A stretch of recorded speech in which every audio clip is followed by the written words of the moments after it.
Welcome, everyone.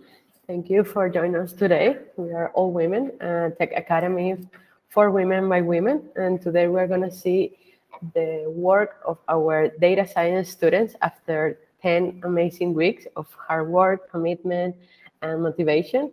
Here is Idoia, our content lead, and also the instructor for the full-time course. So let's gonna start. We're gonna start with Raquel. Remember that all the students have 8 minutes to present, and then they will have a Q&A session. So if you have any questions, just raise your hand. Remember that you have an icon just in the down on the interface to raise your hand, and I will give you voice. Okay, so the first one is gonna be Raquel. Thank you, Raquel. Thank you. Okay. Okay, so let me share my screen. I hope my internet's going very well.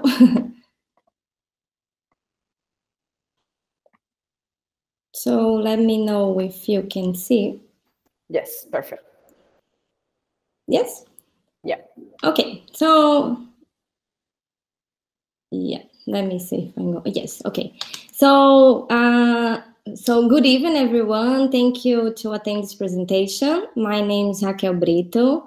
I'm Brazilian. I live in the north of Spain, in La Coruña.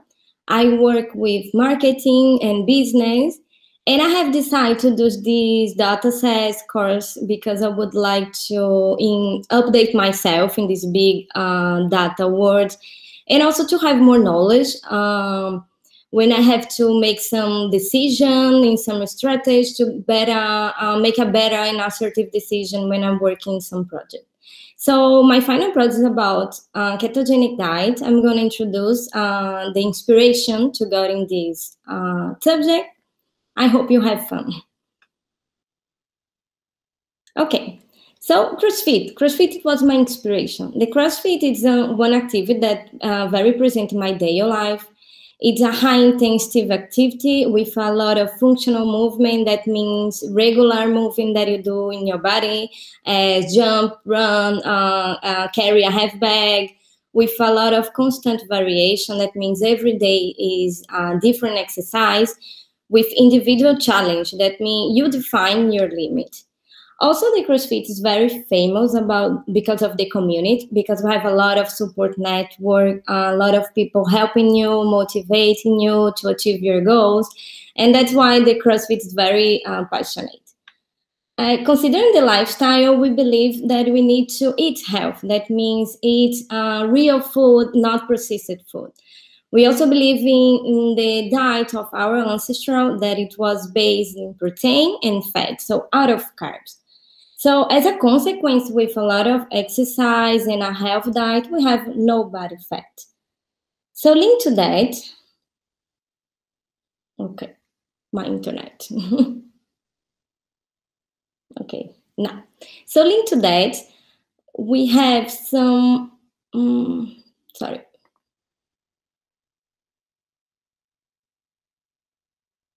Yeah. Okay, I'm going to continue explaining. Yes, here we have some way to measure the body fat.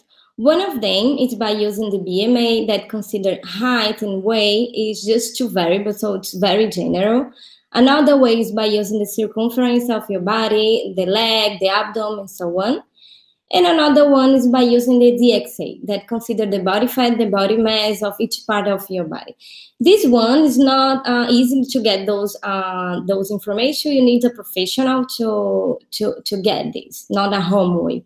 So based on this, I got two different data sets, one with the circumference information and another one with DXA, to build a model to predict the body fat and compare which one is going to give me the best result. So let's check here. Okay, so the first model, I have built a linear regression for the circumference information. We got an occurrence of 57.9%. That is not really good result. As you can see here, I plot the prediction value of our model and the real information that you have in our data set.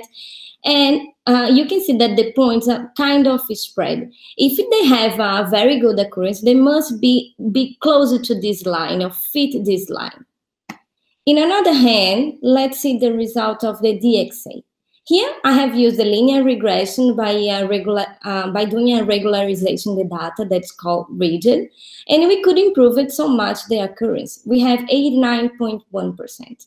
And in this case, we can see also the prediction value in compare with the real value, and you can see that the points, they are close to this line. They are fit a little bit better in comparison to this other one. So once you have your body fat, you can define your ketogenic diet. So what is ketogenic diet? It's a high fat, adequate protein, and low carb diet. Basically in this proportional, 75 of fat, 20 of protein, and 5 of carb. So once you have this type of diet with this exactly proportional, you allow your body to enter in a ketosis state. And what is ketosis state? So when your body feels the deficit in the supply of glucose that comes from the consumption of the carbohydrate, the body enters in a metabolic way and start burning the fat, the reserve of fat that you have in your body. So as a consequence, you feel more satiated, you eat less, and of course you're gonna lose weight. To be more exactly, you're gonna lose body fat. One important thing about this process is it's not immediately. Your body is gonna need some weeks to be adapted. So that's why this type of diet must be followed in a very restrictive way. I also was studying a little bit more, and as a reference, I have a book. It's a Grain Brain book written by a neurologist, Dr. Permut. And he talked in this book about the brain disease comes from the consumption of carbohydrate and gluten. And he's also encouraging people and suggests to do a ketogenic diet to reverse this kind of disease. Here, I have some most common words of this book. As bigger, the more bigger you see the word, it means the more frequent the word appears in this book. So here we can see disease, fats, gluten, brain, cholesterol, also disorder, the inflammation, and so on. So basic in those insights, I got my project idea. So imagine that you are a person who's doing the ketogenic diet, and you know that it's very restrictive. You go to a supermarket, you have this situation. A lot of products with a lot of brains, and you ask the question, so which products can I buy? Which one belongs to my keto diet? So based on those questions, I have decided to build a model to classify which product belongs to the ketogenic diet. So to do so, I have used one ketogenic radio that is based in the 3 macronutrients. It's fat, protein, and carbohydrate. And once this keto is up or equal to, that means your body is entering in a ketosis state. So let's see some analysis and some results. First of all, I was working a very huge list of products in very different retails of all of the world, most of them from USA and France. And the first thing that I did, it was classifying the nutrition facts in high, medium, and low. And here, as you can see, we have almost 41% of products with a high fat. That is a really good thing for our ketogenic diet. In another hand, we have almost just 20% of medium and low protein, and just 11% of low carb. Here we have some micronutrients, but they are related to the micro one, related to the macro one. So I'm not gonna talk about this too much. And then I have classified, I have built a model to classify the type of diet by using the ketogenic radio that I have shown you in the previous slide. So here, as a result, we got 12% of the products that belongs in a specific to a keto diet. We also could classify the high fat with 40% and the normal control that is 47%. And here we have some words of each type of diet. This one is the high fat. You can see most of them is high carbohydrate, high fat, a lot of high sugar. You can see the chocolate, cookie, cake, potato, bread, rice. Consider the normal control is more mixed, so you can see a lot of different products, soap, milk, bean, yogurt, chicken, juice. It's very mixed and balanced.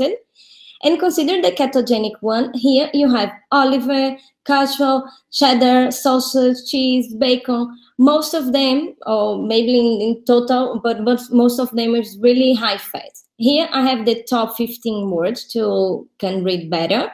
And I also have split the cheddar from the cheese because it's the type of cheese that appears more.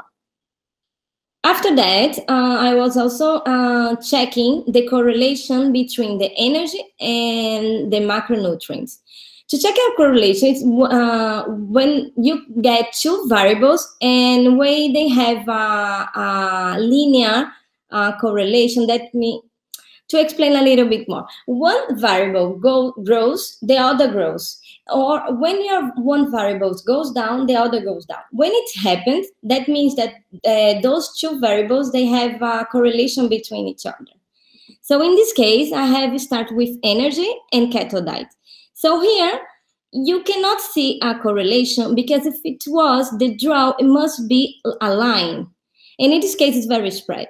But one interesting thing is that we can see the three types of diets. Here, 0 from 1 is the normal control, the 1 from 2 is the high fat, and up to is the ketogenic diet. But considering the fat and the energy, we can see that it's aligned. So that means they have a lot of correlation between each other. It means as much fat the product has, as much energy it's gonna have. By considering the protein and energy, there is no correlation in general, and also the three type of diets here is very spread. There is no pattern there. And consider the carbohydrate and energy. Also, there is no correlation in general. We have maybe in some products, but here we can see that the ketogenic one, they are the salmon points.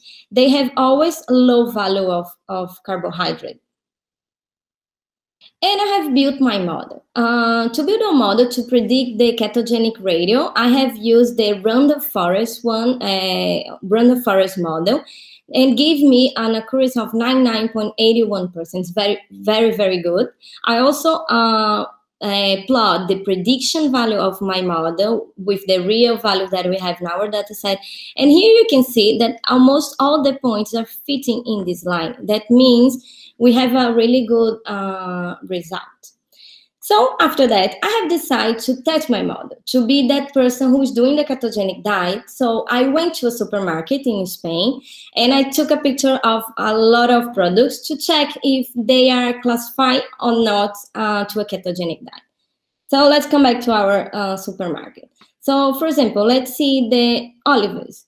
Here we have the nutrition facts. You can see that we have a high fat, nothing of carbo, like medium low of protein. So our model say that yes, this product belongs to ketogenic diet. And I also build a recommender system to recommend me some products when I decide to buy this one. And as a result, we have the mayonnaise, butter, and olive oil. So probably those three ones are also belongs to ketogenic diet. So let's see one more product, for example, the rice. Here, the rice, we can see we have high carbo, medium protein, and low fat. And this product doesn't belong to ketogenic diet. And here, as a recommended product, we have cereal, bread, strawberry jam, and so on. So we could check all of them, but we're not gonna do this. Let's see the last one, the cheddar one. The cheddar, it was a product that appears too much in the when you're checking the words that belong to ketogenic diet. And here, our model say doesn't belong to ketogenic diet. So why? Here we can see that we have a high fat, but we also have a high protein. This amount of protein doesn't fit in that 20% that we must be. So that means by you consuming this product in an isolated way, your body is not getting in a ketosis state. But you can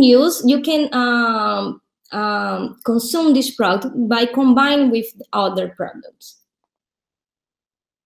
So as a next step, by this lesson side, I really would like to improve the model by combining other products to expand the possibility of products to belong in keto diet, and also add new features like age, weight, height, and so on. Also go to make the model more customized for each person.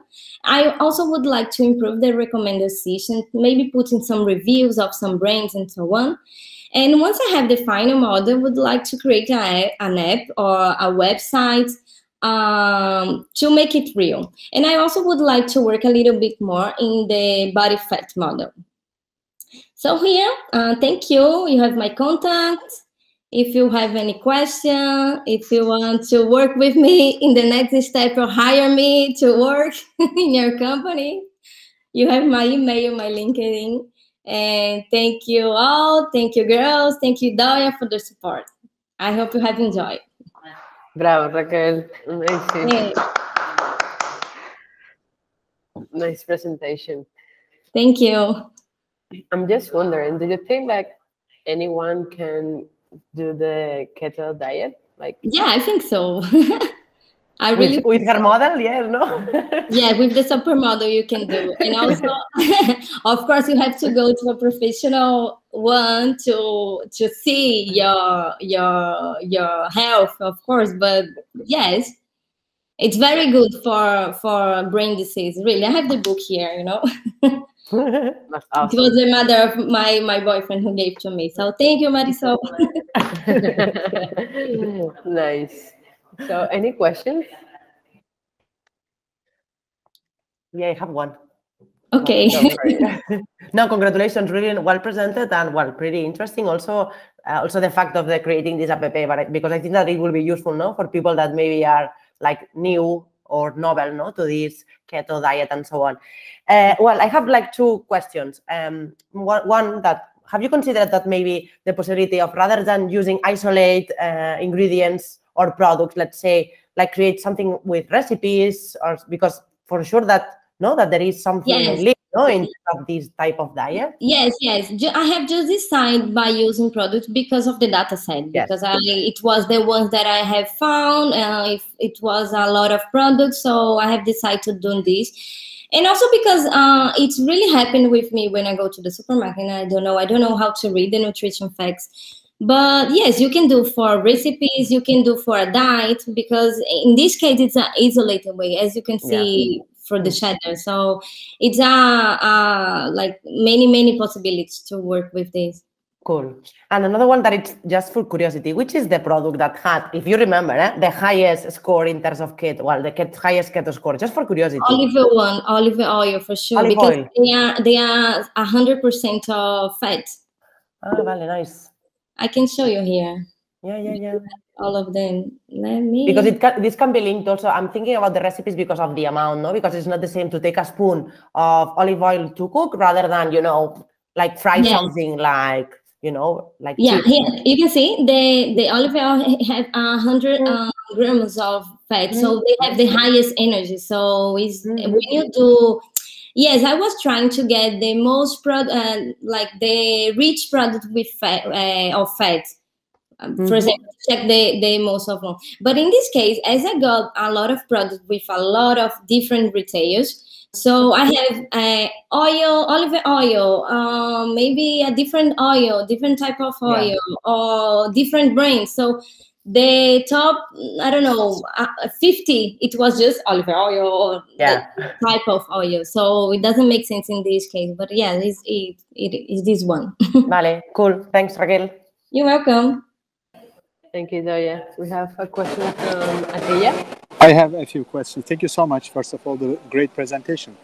Thank you. It's quite interesting project And first of all, I would like to say I did ketogenic diet before summer.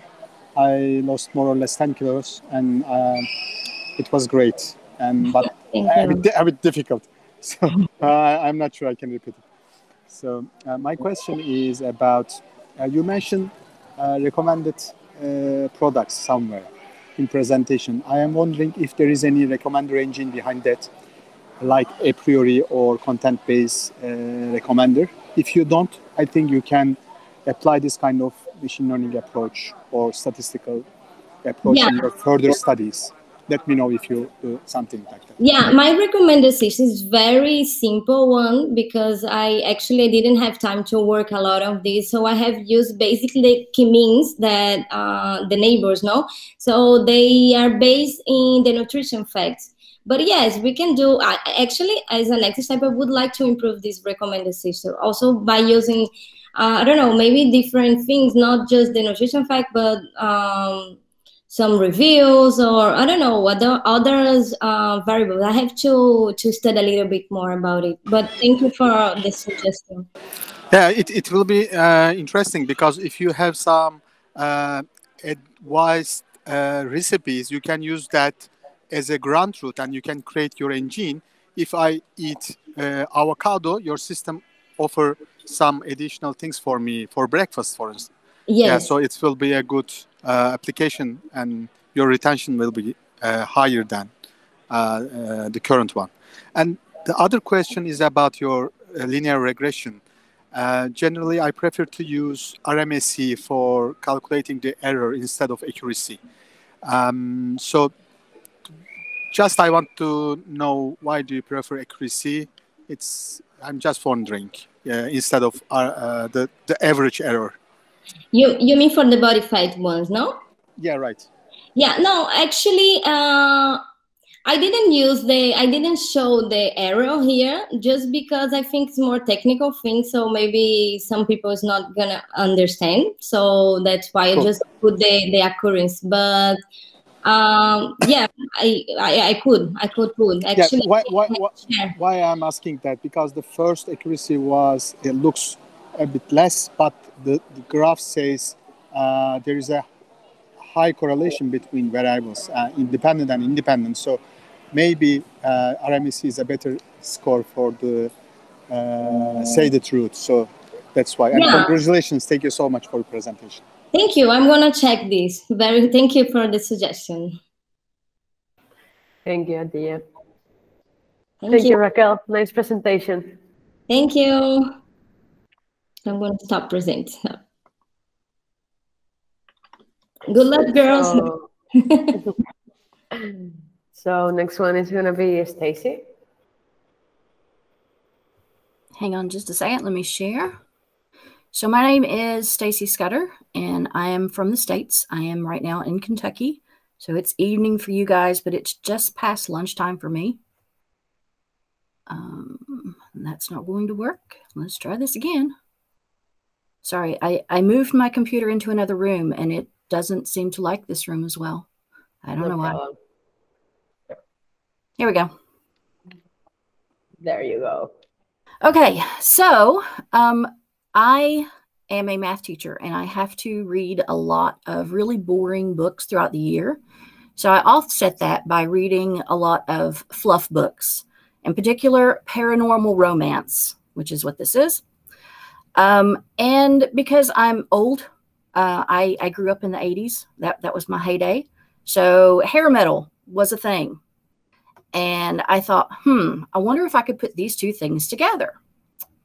So I looked at recommender systems, and there are a lot of recommender systems out there, and they will recommend books or music or movies or anything, but they didn't seem to recommend, like if you put a book in, it would recommend a playlist. And I thought that would be a really cool idea. So I started thinking about how I would put this together. And I looked around for some data sets, and I could not find any that already had everything I needed. I would find book data sets with all the titles and the descriptions, or they would just have the titles and, a link to Goodreads, which was great, but it didn't help me because then I'd have to get the descriptions. So after some looking about, I finally managed to find a book data set that had the genres and the descriptions, which is exactly what I wanted. And I found a data set with some lyrics, but they were more general, not just, you know, the part that I was looking for, the genre I was looking for. So I pulled the songs that I needed from that, but there weren't many, maybe 1,200, 1,500. So I thought, well, I'm going to have to scrape some more. So I used Genius Lyrics. They have an API, so I pulled some stuff from their site, and AZ Lyrics, which doesn't have an API, and I pulled some things from their site. So I kind of cobbled all this together into this Frankenframe, right? I really felt like Dr. Frankenstein doing this. And once I got it all together, I thought, now the fun begins. And so does the headbanging, not necessarily in a good way. It was kind of a dumpster fire. So in the beginning, I started out with 12,000 books, but only 3,000 songs. And that really wasn't going to work, because for each book, I wanted at least 10 songs for the playlist. I ended up going with 20. So I narrowed the romance genre down to just paranormal romance, right? Now, paranormal romance, for those of you who don't know, are romance books with like vampires, werewolves, so like Twilight, the Sookie Stackhouse books that True Blood was based on. But I ran into some problems with my books once I started looking. There were a lot of foreign language books, and I didn't want to try to do everything in different languages. I wanted to try to keep it all in English. So I finally narrowed everything down so that I had about 3,500 books and descriptions and 3,500 songs. I managed to get everything going. When I looked at the lyrics, of course, you all have heard music. People say, ah, whatever. So I had to get rid of all these. Luckily, that wasn't as difficult as I thought it was going to be. So eventually I got everything cleaned up. It took days and days and days, but it got done. And what I ended up with was this beautiful data set. And what did I learn? Well, I learned that I'm a badass. That's what I learned. A data science badass, to be exact. So when I looked at this, right, the book data set that I found that, and I wasn't going to go through all of them and look. I did skim through, but I didn't examine it as closely as I did with the lyrics, since I was pulling all those myself. But I wanted to look and see what sort of authors, you know, I was having, because I was familiar with the authors of this genre. And when you look at this, this pulls up the 20 most popular, I guess, most populous, really, authors. They have the most books. So these are the number of books. So Sherilyn Kenyon, who has several series, has close to 50. I think it was 48 is the exact number. And then I wanted to look at the number of songs. Now, again, I pulled these, so I was a lot more familiar with this part of the data set. I knew that some of the more popular ones, I tried to have around 100. I set my limit for 100 songs because, I mean, Van Halen, I think we all know that they have many, many more than 100 songs. But I wanted to kind of put a cap on it because I didn't want the bigger groups to outweigh the really small groups, because there are some with like 10 or less songs, people who had only one album. So once I got all this done, I was also curious to see what sort of monsters show up the most in my data set. So I pulled this up, and the most were written about vampires, almost 700. And then there were, the next most populous was with shifters, so werewolves, any kind of shifter, dragon, whatever. And then the small set of fae. I didn't look for witches or anything else. I just kind of kept it simple. But it was really interesting to see, you know, which popular or which monster was the more popular. So then it was time to put everything together. Okay, so I joined the data sets finally. And I used content-based recommender system because I wasn't going to deal with ratings. I just wanted to keep it simple. So I just looked at the descriptions for the books and the lyrics for the songs and compared those. So I used TF-IDF, or term frequency, inverse document frequency. The TF part tells you how many times the word is used in a document, and IDF tells you how many documents in your data set contain that word. Okay, So then what do they do to calculate this? Well, you have how many times the word shows up in the document. You divide it by how many total words are in the document. So you basically get a percent. And then the IDF, you take the logarithm of the total number of documents by the number of documents containing that word, right? And then you compare those, or then you multiply those to come out with a decimal number. And then I used cosine similarity. So math, yay. I'm going to explain this though, so don't panic. It's really not that difficult. So the cosine similarity formula is cosine of theta is the dot product of two vectors over the length of the product of those vectors. So how do we do this? Well, here's a really, really simple explanation, okay? So let's say we have, this is a sentence and this is another sentence, and we want to find the cosine similarity between those two.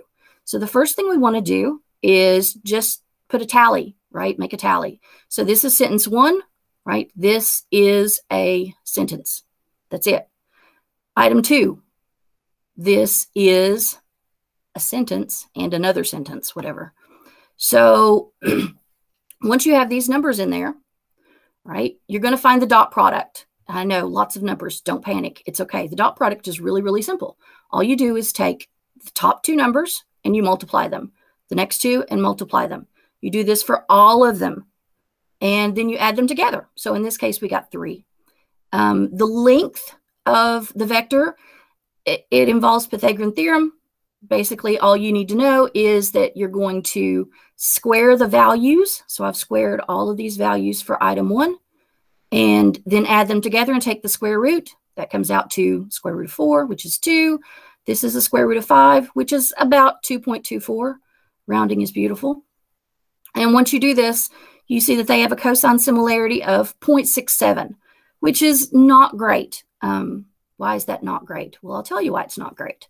So when you're looking at the cosine similarity, all of the values should lie between 0, right? The cosine for 0 is, 1 and 0. So the cosine for 0 is 1. The cosine for 90 degrees is 0.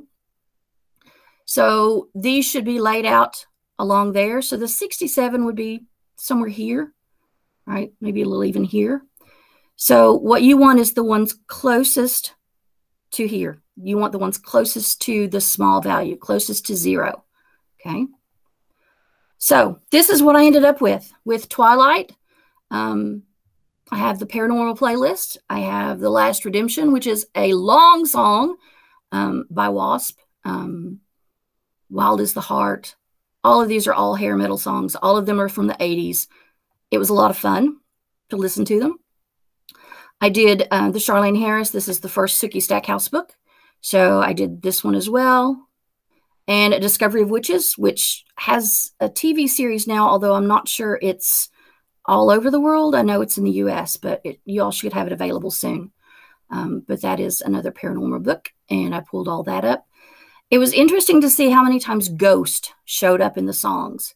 I've started pulling apart the cosine similarities to actually look at them more closely to see which ones are, or what words trigger those similarities. So what's next for this? Well, because I did the lyrics backwards, I could not create, well, I could create a playlist. I just can't add songs to it using the Spotify API. What I mean by I did this backwards is because I should have gone to Spotify first and pulled the track IDs. I didn't. I didn't know that I needed to. But for next time, that's what I'm going to do. I'm probably going to go back and fix this with that so I can automatically create the playlist. I'm going to add more strange genre mixes because that's what entertains me. So next will probably be like sci-fi and maybe glam rock or disco or fantasy and EDM. I don't know. And I would also like to set up automatic scraping of newly released books and songs to kind of make it a little easier. I'm thinking of turning this into an app eventually, at least a web app, because I think that would be something fun to do. So with thanks, these are where I found my lovely things. And that is the end of my presentation. Wow, amazing, Stacy. Congratulations. Thank you. Did y'all enjoy the math lesson? Cool. Sorry, it's ingrained. I can't help Thanks it. for showing maths so simple. Exactly. I wish I had you as a teacher when I was in high school. Yeah, I was thinking the same. Thank you so much. So, any questions? Idoia? I have one. Yes. No, congratulations also. Well, first of all, for the maths class, because I think that it's, well, super nice to show to the audience that the maths are not that complicated. If somebody explains it in a nice way, you know what I mean. And congrats also on the presentation, because it was super fun also with all the things and so on. And well, I wanted to like maybe ask you about the, because you were dealing with descriptions and so on. And if you don't mind to explain maybe to the rest of the audience, I would say in terms of the lyrics, because you told us that the lyrics were containing some and some like weird characters and like messy things, let's say. Which is the process that you followed, let's say, in order to clean these steps, no? Or what did you clean from the description and from the lyrics and so on? So what I did was I used a lot of reg expressions to get rid of the normal things like the punctuation, the numbers, the unusual things. And then for the majority of the words, if anything showed up in like the most common words, I would automatically just add those manually and delete them out. I know there's probably easier ways to do it, but I'm never one to shy away from the brute force method because it works. So I did that. Until I learn more, that's the way it'll be. So, but it wasn't that difficult. I did manage to pull it over into Excel. And with Excel, you can filter out non-English words. Yes. So I kind of used lots of things. I used some Power BI, I used some Excel, but eventually it all ended up in Python. So.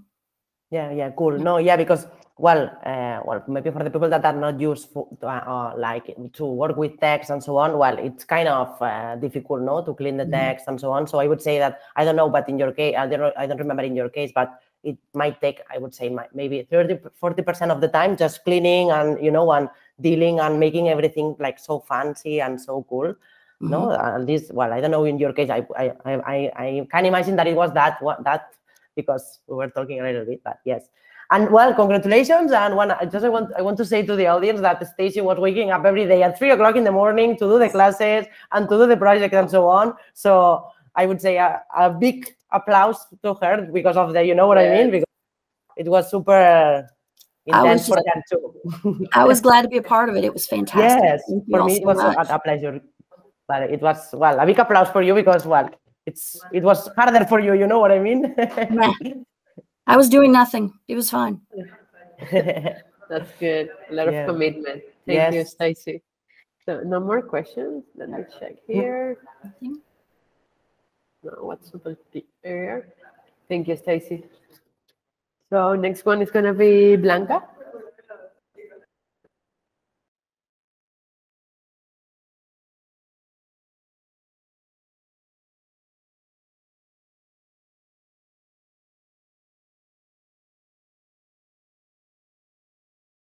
Blanca, you're muted, eh?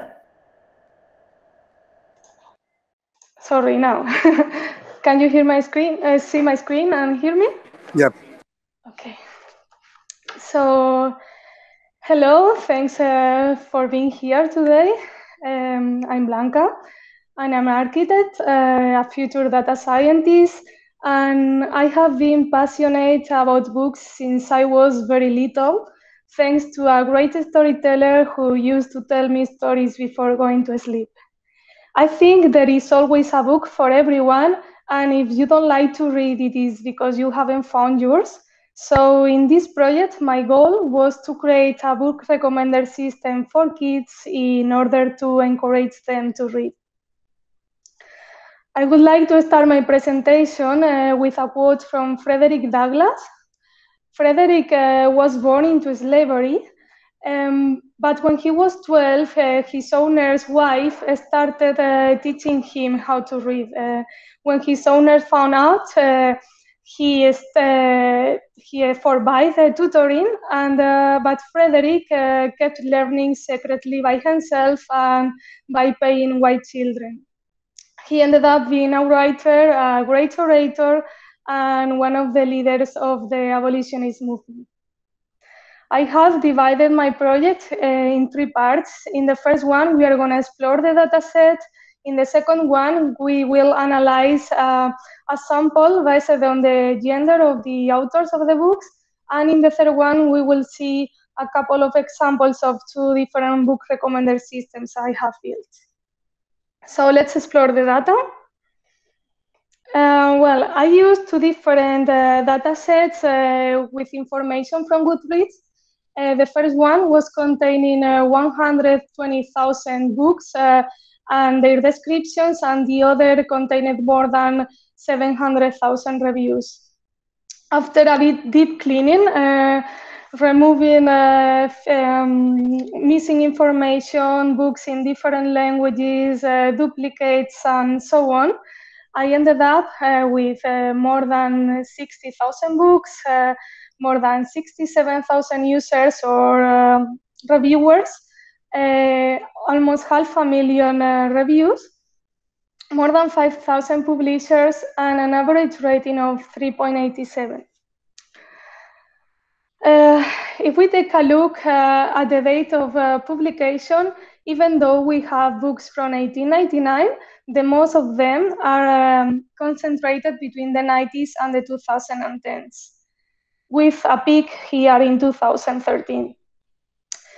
The quantity of ebooks in this dataset is relevant, and the most popular books filtered by the number of reviews, number of ratings, and the average rating are The Giver, Wonder, and Harry Potter. But I have to say that it is the only book from the Harry Potter saga included in this dataset. Well, the 3 authors of the books are all women.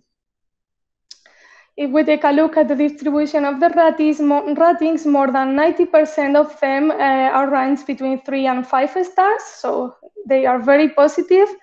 And the average number of reviews per user is 7.32, but here we have 3 users who wrote more than 2,000 reviews themselves. So let's analyze the most common words in the book's descriptions, dividing them by time periods. For this purpose, I created some word clouds.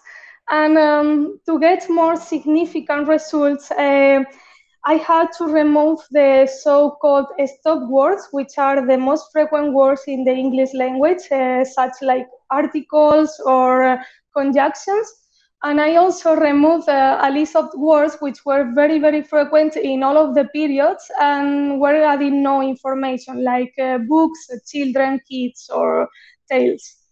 So here we have the 5 most common words for each period and 3 more. So the word life is very present in all of the periods, and also the word friends, but we can find some differences. For example, till the 30s, animals, kings, Bible, or adventures were main topics, but from the 40s, family, school, or home become very important. Starting from the 80s, the word world and the word help start to be very important as well. Maybe we could say that kids wouldn't have fun till starting the 2000s. The presence of girls and boys in the books descriptions are very similar in all these years. So for the gender-based analysis, I created another dataset from the main one, just keeping the most popular books and scraping the authors' names from Goodreads and getting their genders with a really nice library called Genderize. I got these numbers, 1,000 books, an average of more than 4 because we are talking about the most popular books. And here, 51.3% of the books were written by male authors. But if we see the total of the authors, 554, 53.6% are women. So we have more women authors than men. Again, the percentages are quite similar. If we focus in the books per decade, in both of the genders, the most quantity of books are concentrated from the 2000s onwards. So let's analyze again the most common words in the descriptions, but this time by author's gender instead of time periods. Here to see it more clearly, we have the most frequent word in both of the genres. So we have life, school, work, family, friends, again, the same, followed by help, classic, and adventure in the case of male authors, and boy, home, and love in the case of the female.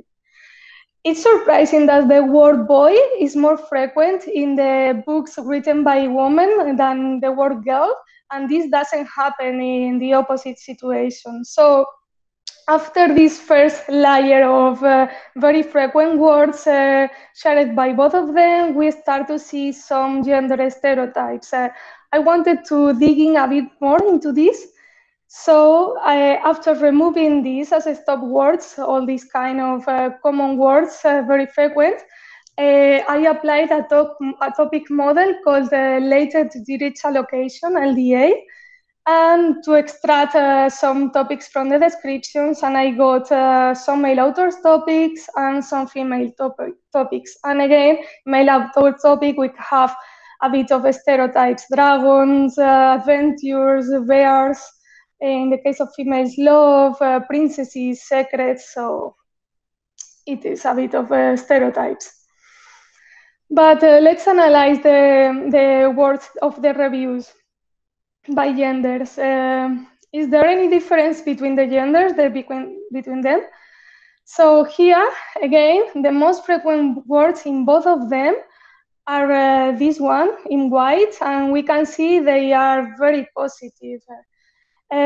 We could say maybe that books written by male authors are a little bit more fun, or characters from female authors are a little bit more interesting, but the truth is that we can find a lot of differences here.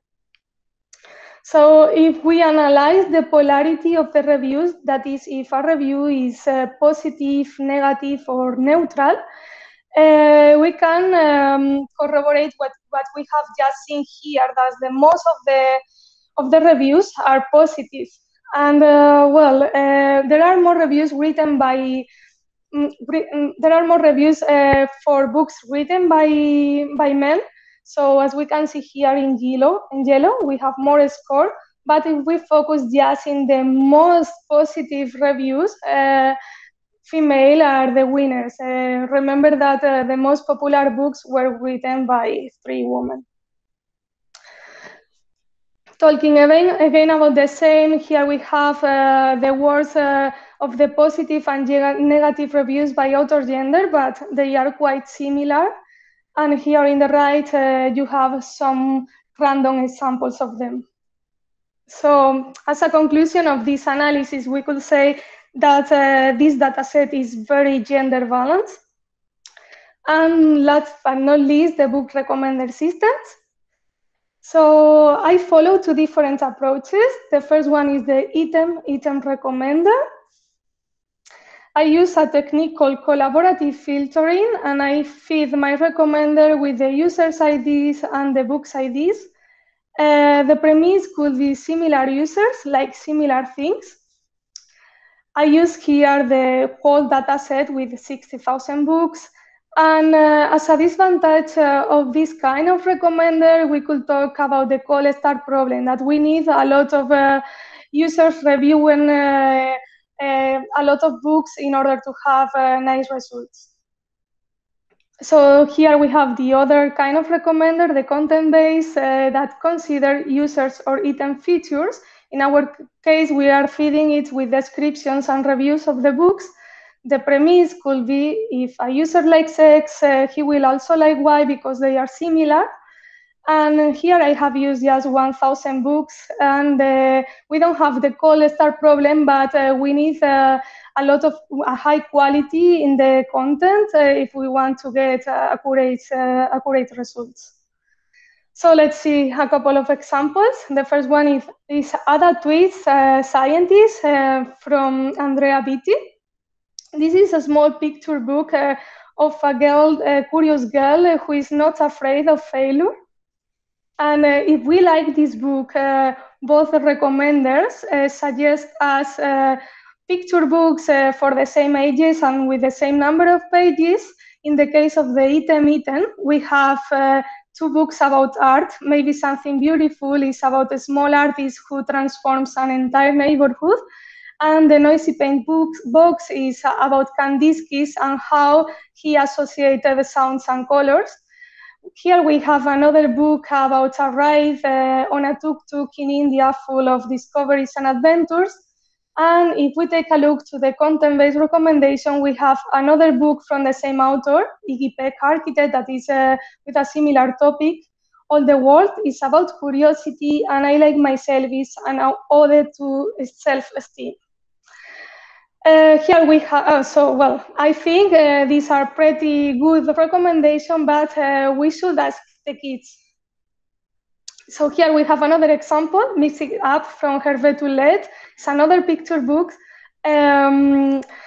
about color. It's very interactive and very creative. And the Item recommend suggest us picture books as well for same ages, but the topics are quite different. But the content-based recommender suggests 2 books that are really, really related. Press Here from the same author, and Mouse Paint, that is about mixing colors as well. The third recommendation is an experimental book full of other books inside it. So I think in this case, the content-based recommender works better. As a conclusion, I could say that, after testing a lot of books by myself, I could say that the Item recommender works better with the most popular books if we have a lot of reviews or a lot of ratings, and the results are really similar to those that we get on the Goodreads recommender. And the content base is more accurate when we have less popular books, but we need very good descriptions or very good information about them. As next steps, I would like to create an hybrid recommender merging both of them, and I would like to feed my data set with very good data. And thank you for watching this, and you can contact me or suggest me wherever at blancahidalgonogales@gmail.com. Thank you. Nice presentation, Blanca. Thank you. Any questions?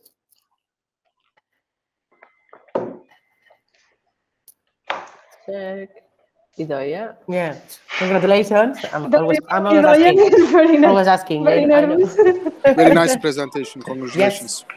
Thank you. This is a pretty nice presentation, and it was super smooth, to follow and so on. I was wondering why, for the content-based recommender system, let's say, were you using only 1,000 books rather than the 6,000? Because the high quantity of data, I have a lot of reviews, a lot of descriptions, and they are translated with the count vector resource into the frequent numbers. So the sperm matrix was huge, and the Cosine Similarity was impossible. I couldn't get it. I tried with my computer, but I needed more RAM. I have 16 gigabytes, but I needed more. And I tried in Google Colab and so on, but it was impossible. It was a question of the computer. No, it's a question of time. I will do it later, but we were tight on time, so I tried with the 1,000, and let's see. And another question: were you just considering books in English, I would say, or some Spanish books I told at the okay. beginning that I had to clean a lot. I did the same as Stacy was explaining. I had a long time just cleaning. I started with 120,000 books, and I ended up with half of them. So yes, I removed a lot of language with LangDetect. I use LangDetect for that. Cool, because I'm thinking of some kids around me, let's say, and maybe some of them are reading in English, let's say, but most of them in Spanish or Catalan, maybe. Yeah, I would love to do it, but I think separately, like for Spanish language at least, because I'm Spanish, and yes, with different languages, and try. Vale, cool. Congratulations. Thank you. Nice. More questions? Not really, super clear. Thank you, Blanca. Thank you. And the next one is going to be Julia. Okay, hello everyone. Let me try to... Blanca, can you stop sharing your screen? Yeah, sure. Blanca, yeah, awesome. There you go. Can you see everyone? Yes, perfect. Yes. Yes. Okay, sorry. Okay, here you go. All right, so my name is Julia Gilevich. I'm from Belarus, and I live in Spain over 3 years now, 2 hours away from Barcelona. And about 4 months ago, I really wanted to have a big change in my life completely. And one of the changes was I was really wanted to try to change my career. And 3 months ago, I joined the Science Bootcamp, and now I'm here with you guys. So based on my project, when I was thinking to do what I want to do with my project, I really want to do something current. So I asked myself a question, quite current question, why, for example, different countries in Europe, why they have different success with vaccination campaign, and could it be that there's something can be behind it? So first, I came across with the trace data. The most important ingredient in all vaccine is trust. So trust play a very important role in the effectiveness of government. And all public institutions have very strong incentive to inspire public trust, because normally high trust associated with the cooperative behavior of people, and then low trust associated with resilience.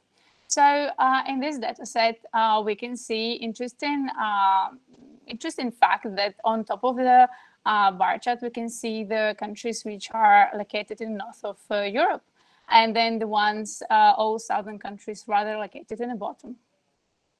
And with another data set, I want to see the distribution over the years. And a really interesting fact which we can see here is that actually in the beginning of pandemic, which I would say 2019-20, again, there are Nordic country, north part of Europe, actually the trust grew in the government. Government was taking a wide range of measures in response to COVID outbreaks. And the Oxford's Response Index, a tracker, was collecting systematic information on policy measures and summarized everything all together.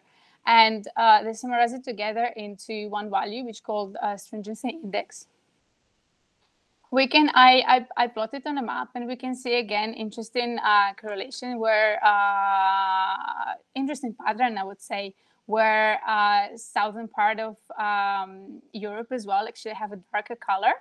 It means that strictness, I would say, of a government was way higher than in Nordic countries, Nordic part of Europe, and it did change a bit in 2021. But the pattern stayed the same. On 4th of April, it was by Google. Google released a really interesting mobility report, and it was outlining changes in mobility for several locations, such as a workplace, and park, grocery, and residential. One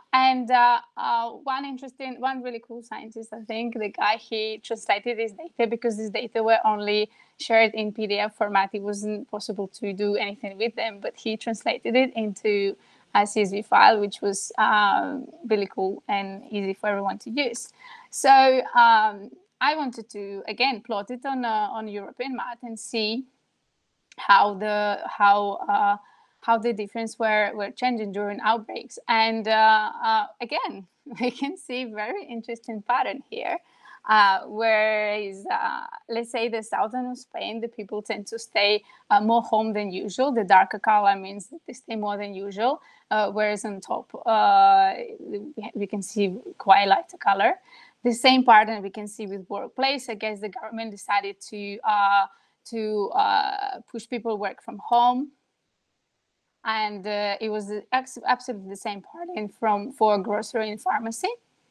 And in the parks, here we can see actually quite different picture where since the beginning of outbreak, the Nordic countries spend actually more time in parks rather than the southerners, I would say, which I guess is due to the fact that we've been restricted here in Spain. Like we haven't been allowed to go out at all from March. But yeah, I found it quite interesting. And all right, so let's see our vaccination situation in Europe.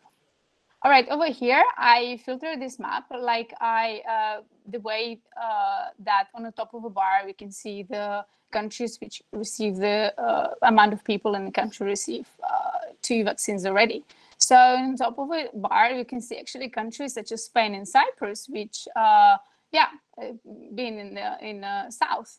Although I would like to point your attention that Finland and Norway, Luxembourg, Netherlands, actually, the amount of people who receive 2 jabs quite small, but the people who receive already first jab is very high. It's like over 50%.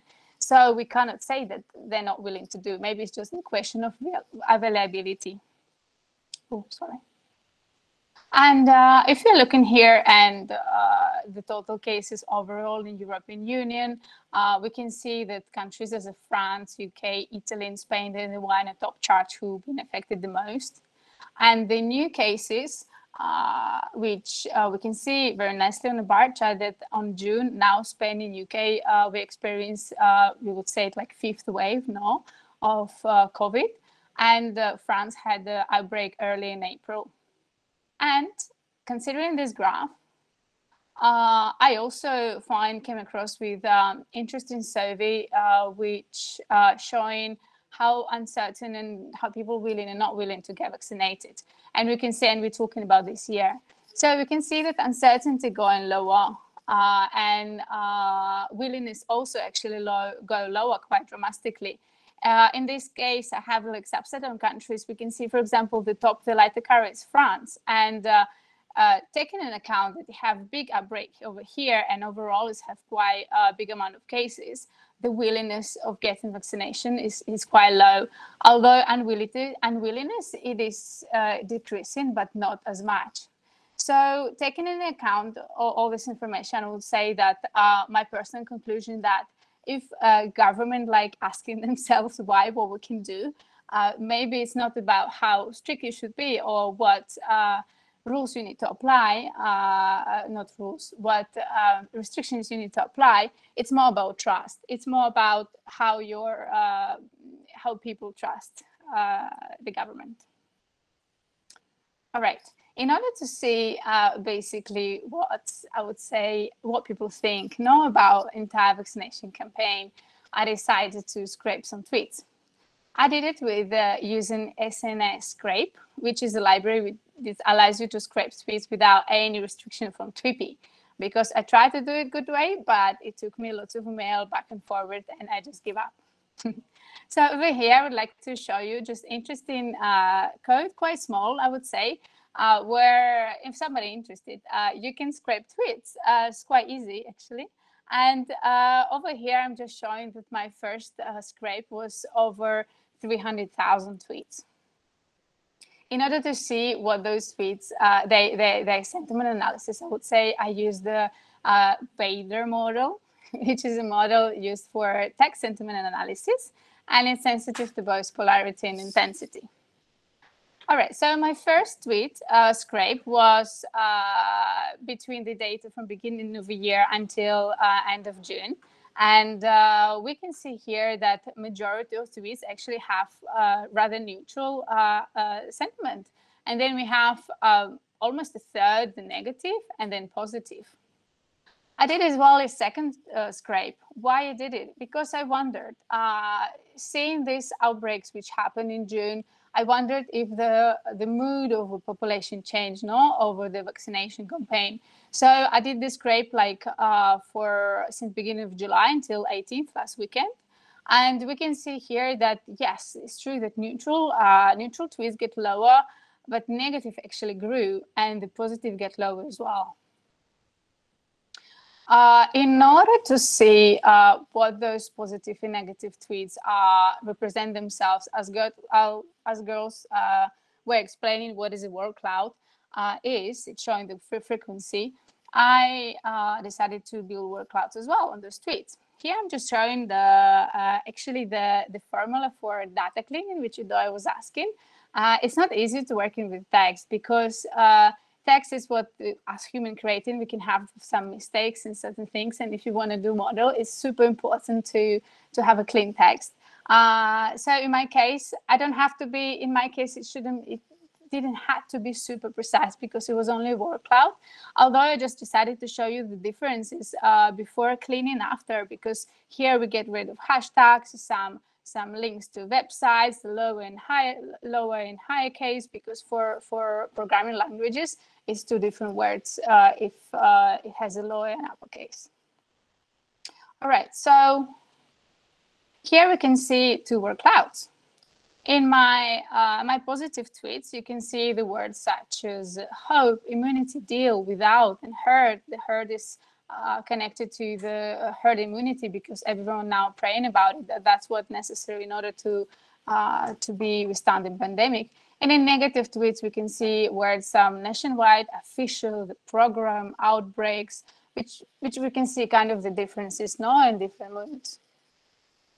And of course, in order to see the situation myself, I needed to go tweet to tweet. Of course, I haven't went through 300 tweets, but for sure I can show you some examples.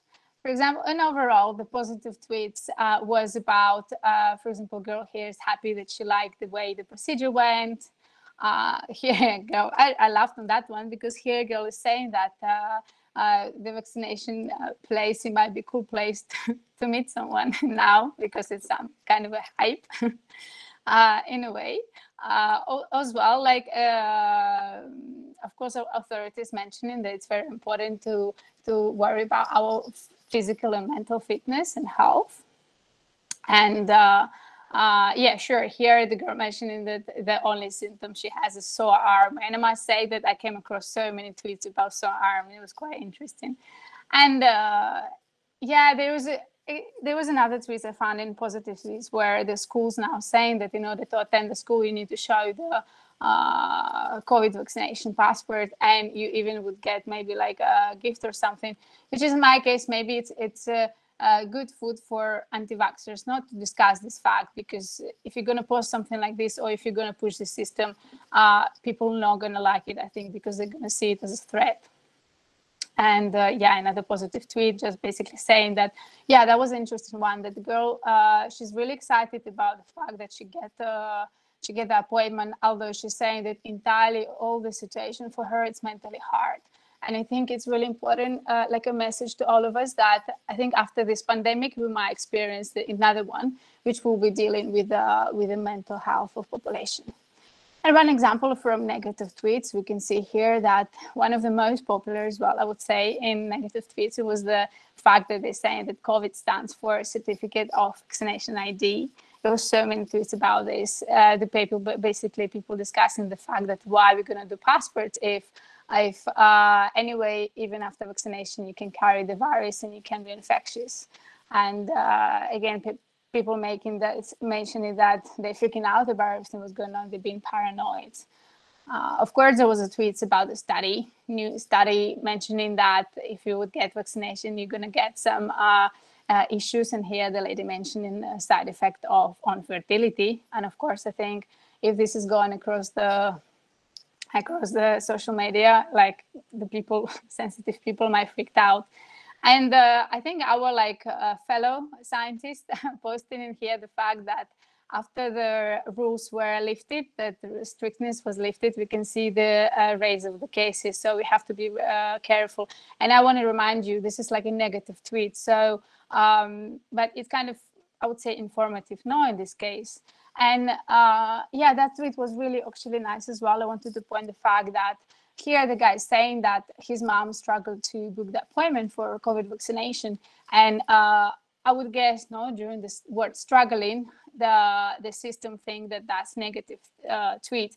Although then he's saying that he was the one who created the special app in order to help people to get notified when there's a valuable appointment. So that's one of, I would say, side effect that. Okay, they're helping us to understand overall idea of a tweet, of a mood of a tweet, but it's not perfect. It's not human. And yeah, I wanted to show you as well some example of neutral feeds, because we have really high representation of it. The majority of them, they were just informative. They were saying about, okay, in order to do this, you need to do this. And in order, the fact that, okay, we begin to do certain study. So there's no like strong motions in here. So that's that's why the model give you the values as a neutral. And then, yeah, just people saying, come on, no matter of your status, just wear a mask, be careful, no? So that tweet was also counted as a neutral. And so my second thoughts was about the fact that even as we saw that we have lots of neutral tweets, and then actually majority of them shown as being negative. But by those negativity, it stands more uncertainty rather than fear or disgust. You know what I mean? It's more that people don't know, or they're freaking out, they're tired about over a situation. But it doesn't mean that people like strongly against the vaccination itself. And then, as I mentioned above, I think the trust, that's what would help like all of us in order to fight, I think, anything like pandemic or any crisis or anything. So, and that's it. I'm done actually with my presentation. Thank you very much. And I'm open for any question. I think I didn't mention the fact that what I want to do later. For sure, I would like to build the system, which would predict the tweets, if it's sentimental, if it's positive or not, because in the future I would like to follow this like pandemic story to see if the mood would change. Maybe some point we're gonna arrive where a tweet's gonna tend to be positive. So that would be really cool. And to build a model in order to see how if it's positive and negative. Although for that case I already started, but I came across to this problem of be able to clean the tweets good enough in order to have good prediction, because that's very essential for when you're working with text. Okay, I'm done. Thank you. Nice. Nice. Thank you. Nice. Julie. Thank you. And I'm sorry so for my much. voice. I'm a bit sick. No worries. It was perfect. Super smooth presentation. I'm sure Idoia has a question. Yeah, I'm ready for it. Yes, no, super nice, super nice. It was super nice. Well, and congrats that you recovered your voice, because I remember that yesterday, poor, but yes, no, well, everything was super nice and super well explained and smooth and so on. I was wondering two things. One, if you have, just for curiosity, some information about the different ages of the different people that you took, like, let's say in function of the, you know, the contingency, the willingness, just for curiosity. Maybe you don't have it, and the data set what it is, and or the vaccination. I didn't come across. The answer is no. I came across in the data, but I would say that as a topic rather new. It actually lots of survey happening right now. And then lots of stuff, like I was mentioning, for example, about mobility. When I came across of it, I was super happy about it. But people tend to, or like lots of organizations tend to share the data, but already in a graph format, without giving you ability to use CSV files and work on it. So, but it will be actually interesting to see, when if there's any differences in age gap. Yeah. For sure. It would be interesting to check it out. Maybe you don't have the data and that's all, no, but I think it would be interesting also. And another one, because you were like scrapping like these tweets and so on, just considering like a hashtag or the keyword vaccination. But what are you considering to maybe, you know, scrape something linked to the different like brands? Because I know that here in Spain, for instance, all of a sudden everybody was kind of crazy with AstraZeneca, and now everybody's kind of crazy with Janssen and so on. I did it. I actually did it. Nice. And I did it for top 3 vaccines. It was Pfizer. It was like above all. And then it was AstraZeneca and Moderna. And I did the scrape and I did the sentiment analysis on it, although the data were quite the same. I mean, I was hoping that maybe some of the particular vaccine going to have a different effect, and then I'm going to have something not to work on. But I didn't find anything. So I didn't include it in the presentation because the time was it's a conclusion. No, it's a conclusion, no? I guess so, maybe, okay. Vale, thanks. All right, thank you. Thank you, Julia. So we're with the next one, Flori. Can I just ask a quick question? Oh, I'm sorry. Hey, Natasha. Yeah, sure. Go for it. Hi. Sorry, I just well done, Julia. That was excellent. I just wanted to say, like I did a project trying to do Twitter scraping as well, so I feel your pain, and we ended up with the same solution. So that's great. Just a question about it.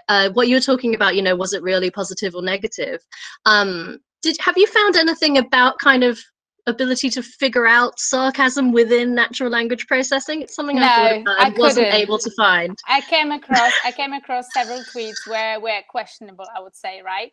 Yeah. And then, as I said earlier, like there was this one tweet which in our sense, if human would read it, we would understand it's a good thing. Okay, somebody struggled, but the guy found a way in order to help people to get the timetable for vaccination. No, I did not came across, and I think that's one of the reasons that not many scientists want to actually work with data, with the text data, because it's not straightforward. It's not like a numbers. No, it has this correlation, and so So it feels nice actually that I'm not the one in the world who struggles. No, definitely. I think it'd be really interesting to find out. So do kind of let me know if you find anything and stuff.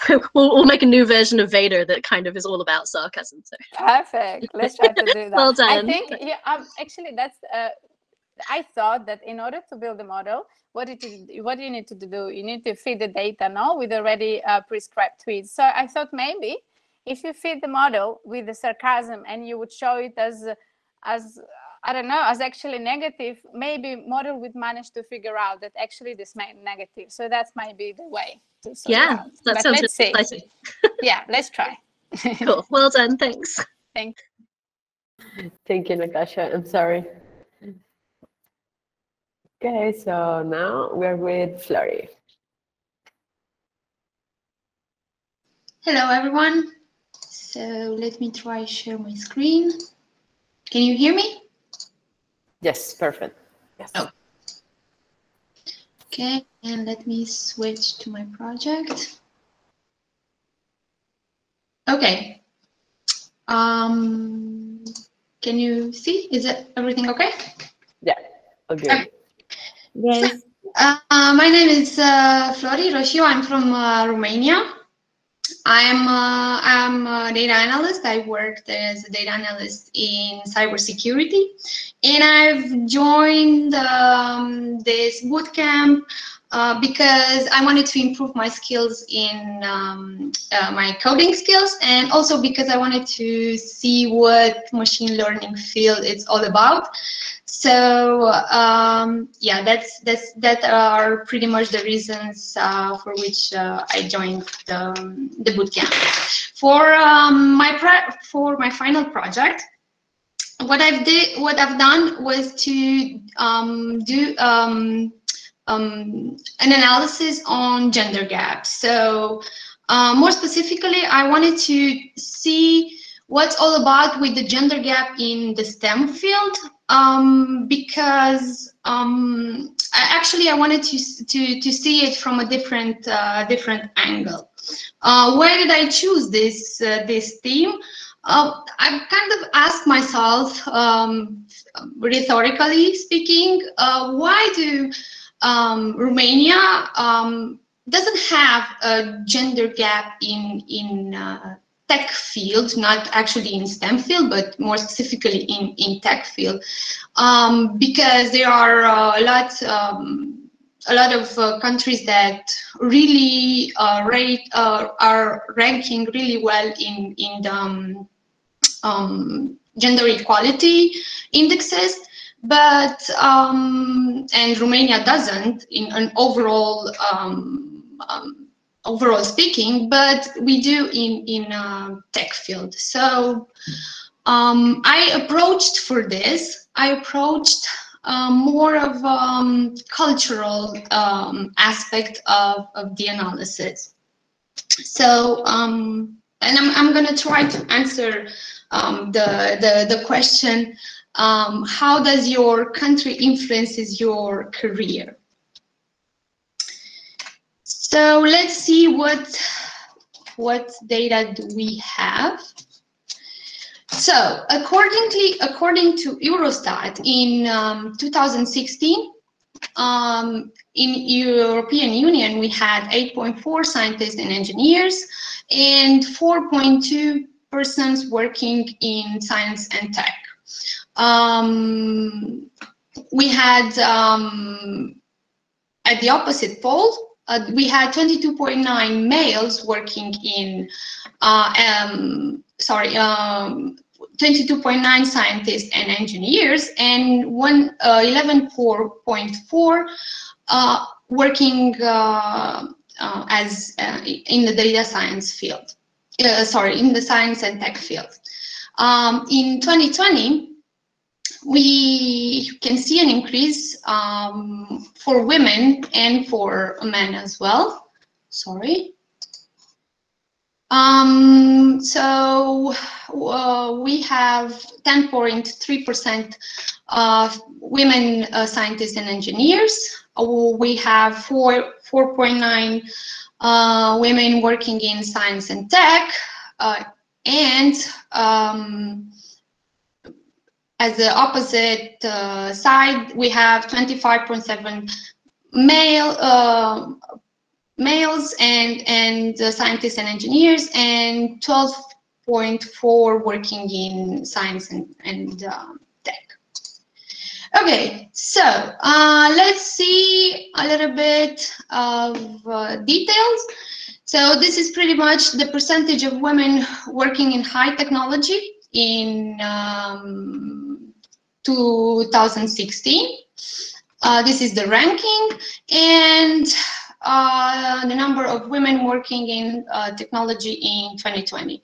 So as we can see, Romania has is ranking 10, and in 2020 is ranking 11.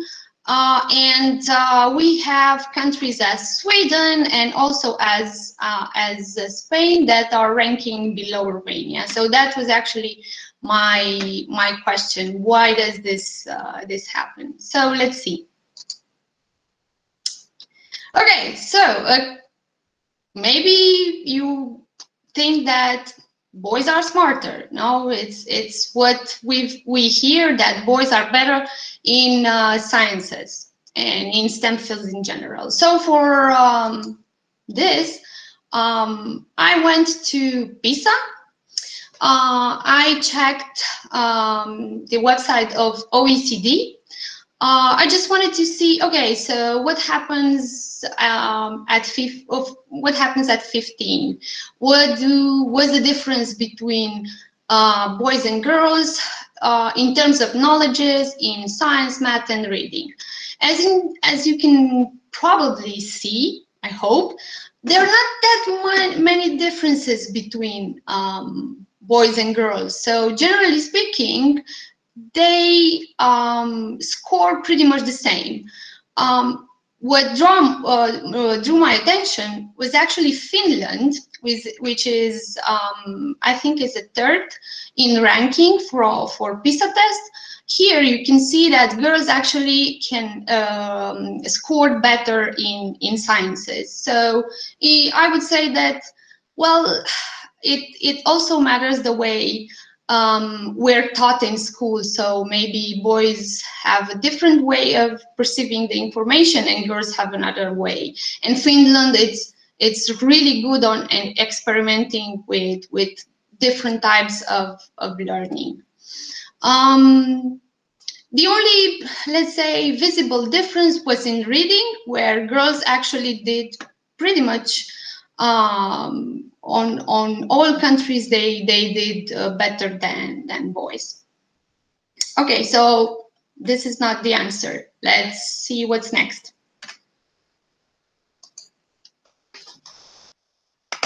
Sorry, I have a little problem. Okay, so I wanted to find out more, so I've tried to do further research on what I could actually find that would give me a little bit more depth regarding this subject. And I found pretty extensive survey. It's word value survey. This survey is done over 30 years. It actually started from a European project, which is European Value Survey. And what does this survey actually do is analyzing people's values, beliefs, and norms in a comparative cross-national perspective. So according to the analyst from World Value Survey, people's beliefs are a key role in economic development, emergence, and the emergence and the flourishing of democratic institutions, as well as the rise of gender equality, the extent to which society have effective governments. So findings from the World Value Survey would actually indicate that support for gender equality is not just a consequence of democratization. It's actually a part of a broader cultural change throughout industrialized societies. Okay, so what is actually, so from this perspective, the World Value Survey would actually have like two, I would say, two main axes that they would divide the cultures. So we have on one hand the axis with secular versus traditional values, and on the other hand we have self-expression values and survival values. So generally speaking, traditional values would actually emphasize the importance of religion, of parent-child ties, like deference to authorities, and traditional values. So normally these countries being in this traditional area would actually be against divorce, would actually be against abortion, euthanasia, and suicide. On the other hand, the ones in secular values are actually in fact like they see all this values like abortion, all this values, they see it in more relatively accepted way. They have a higher acceptance. The survival values actually place an emphasis on the economic and physical security. So they are practically at the basis of our needs. And the self-expression values actually give high priority on environment protection, growing tolerance of foreigners, growing tolerance towards gay people and lesbian, and also gender equality. Next, we're going to see how actually the world cultural map looks like in 2020. So you can see here that we have these clusters. So in the self-expression value and secular value, we can see that we have these countries that are basically Protestant Europe. On the other hand, we have towards like the survival and the traditional, we have some of the Orthodox countries in Europe and African Islamic countries. Okay, so the joint surveys, because actually for this analysis I used the joint surveys from World Value Survey and European Value Survey. They actually had like somewhere around 800 variables. They also, so they have, they've interviewed somewhere around 645 million persons, and like across, as you can see here, is across pretty much 40 years, and they've done it in 116 countries. So this is an overall analysis of the joint data set. So we have here the distribution in 2017-2020. What I just went a little bit further, as you can see here, so we don't have like one wave and 1 year. We pretty much have somewhere around 5 years where these organizations actually gather information from this country. So it's not actually like fixed data, but they're pretty much, let's say, complementary. Okay, so in 2017-2020, this is how the distribution of the country looks like. We have some countries such as Romania, Russia, Ukraine, and also I think Serbia that have been surveyed in this wave, both by the European Value Survey and World Value Survey. This is the distribution by gender. It's pretty much a balanced one. We have the distribution by age group and sex. So we can see here that we have a little bit, so the age groups that have a higher respondents number is 25 to 44. I've made a small comparison to what's the average, so how the average children number is was in the first wave, 1981, 1984, and in the last wave. So here we have the average children number per age. Okay, going forward, we have a distribution by marital status and gender. A big part of the interview persons in this data set were married. What I saw here that was actually really interesting for me was that widow and divorced women are actually have so women that are widowed and divorced are in a higher number than men. So probably men would actually remarry pretty fast, I would say. Then I've done a distribution by employment status and sex. So we have full-time, part-time, self-employed. We can see here that retired is pretty much balanced. So actually what happened with actually another key point that drew my attention was that like we only have housewives. Actually the name says it also, because we have wives and not husbands.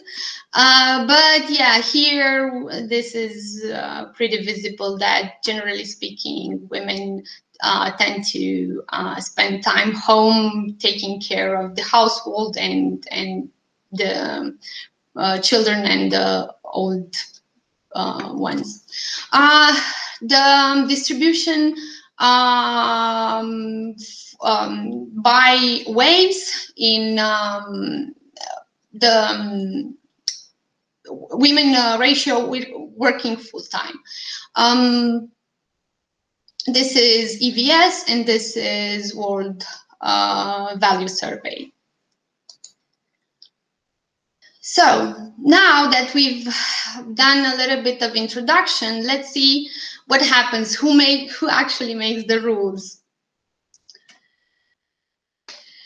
So for the further analysis, I actually decided to go with 3 countries, and I've tried to choose them from different clusters that you saw on the cultural map. I chose Romania because I know pretty much what happens here, and it's an Orthodox country. I chose a Catholic country. And because I thought that it might interest the audience, I picked up Spain.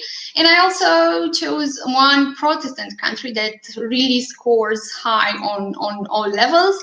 And I chose Sweden.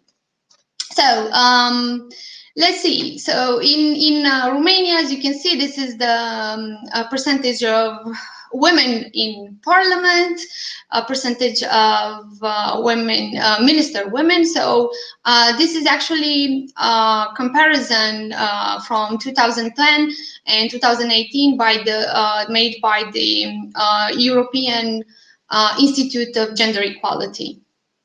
So let's say we're not that good. Even in so if we don't rule the world, generally speaking, women will rule the kitchen. So as we can see, it pretty much is the case. So then let's go to Spain to see what happens. So in Spain, they have, I would say, a pretty good situation. The number has risen with 5.6% in the last 8 years. Sorry. The company board, actually, these are the most important companies in the country, and this is the central bank board. So this is the percentage of women. For me, it was like really nice to see that there was like a 20% increase in the central bank board in of women in this time span. And yeah, women, generally speaking, also rule the kitchen, the Spanish kitchen, but they seem to have a little bit more help from the men. Sweden. So yeah, as I thought, Sweden actually is pretty good at all chapters. I would say that this economical field can have, there is place of improvement. We have a smaller difference in the kitchen. So yeah, I would say that Swedish men would help women a lot more. Now I've decided to see, there was this variable in the data set that for me it seemed really important. So it would measure the disagreement level on this statement, men make better politician. Unfortunately, in Romania, as I was expecting, women, there's not a high number of women disagreeing with this statement. But it was really interesting for me to see that for Spain women, they would actually, there's a high number of Spanish ladies that disagree with this statement, and also Swedish ladies. And it was really nice to see that even men disagree with this statement, and there was a high percentage. In the executive world, like this, talking from the business perspective, we have, let's say, higher percentage of women disagreeing with the statement. And yeah, Spain and I would say, so in Sweden, pretty much all women disagreed with the statement. Another analysis, another variable was actually based on a question: should men have job priority when scarcity? So this is these are the values for the countries. This is what men. So the men. In Romania, 37% stated that they should have priority, and it was for me it was I would say not very pleasant to see that actually women also give a priority to men when in scarcity in means of job. Of course, Sweden has like the highest values, and Spain is somewhere, I would say they're catching up.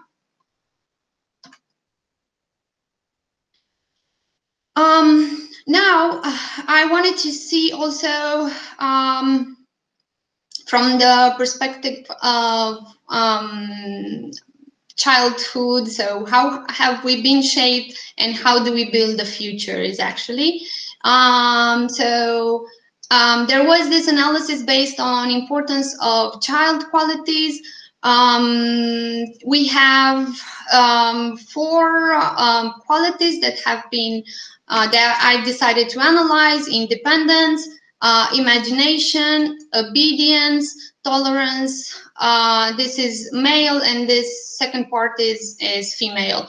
I was quite disappointed to see that even though in the 4th wave we had a growth, in the 5th wave, which is like almost 3 years ago, we had a decrease. So it's not really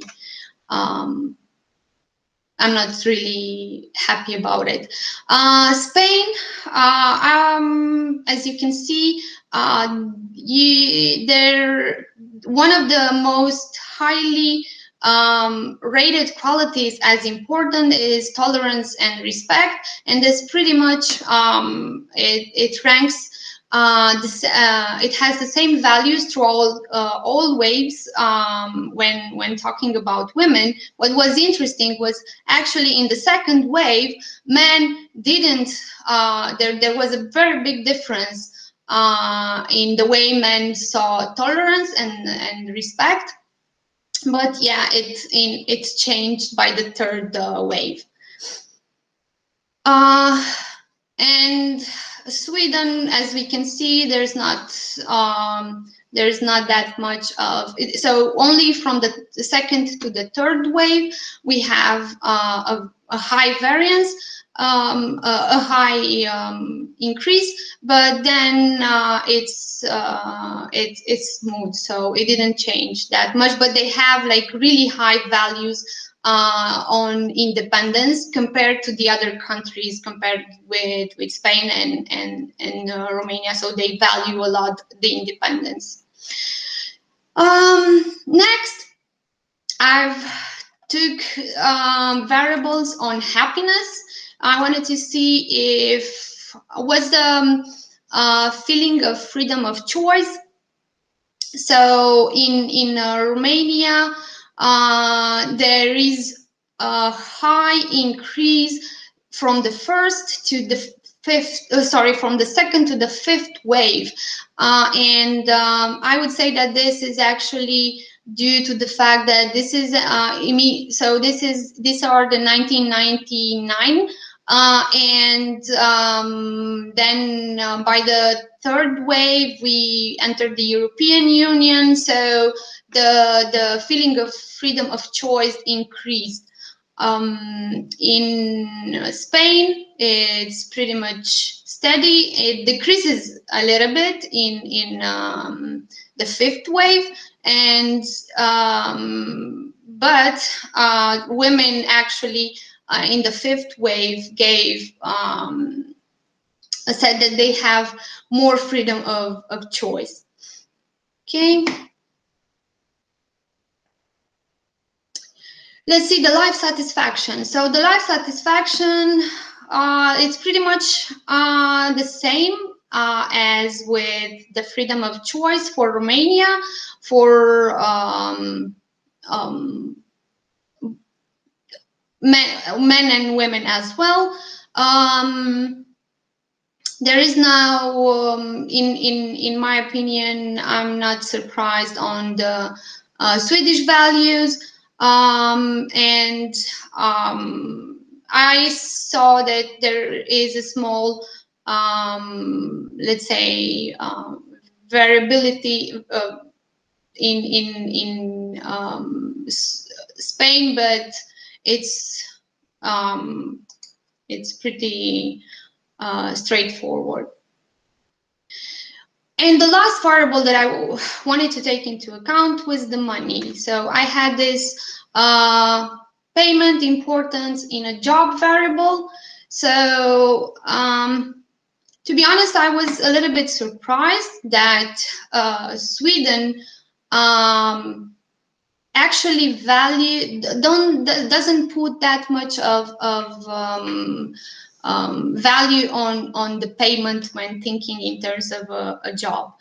But these last three variables actually helped me to reach a conclusion related to my analysis. So I would say that generally speaking, emergent countries such as Romania would actually value more the payment in terms of a job, and we know that fields in tech and science, generally speaking tech, but also other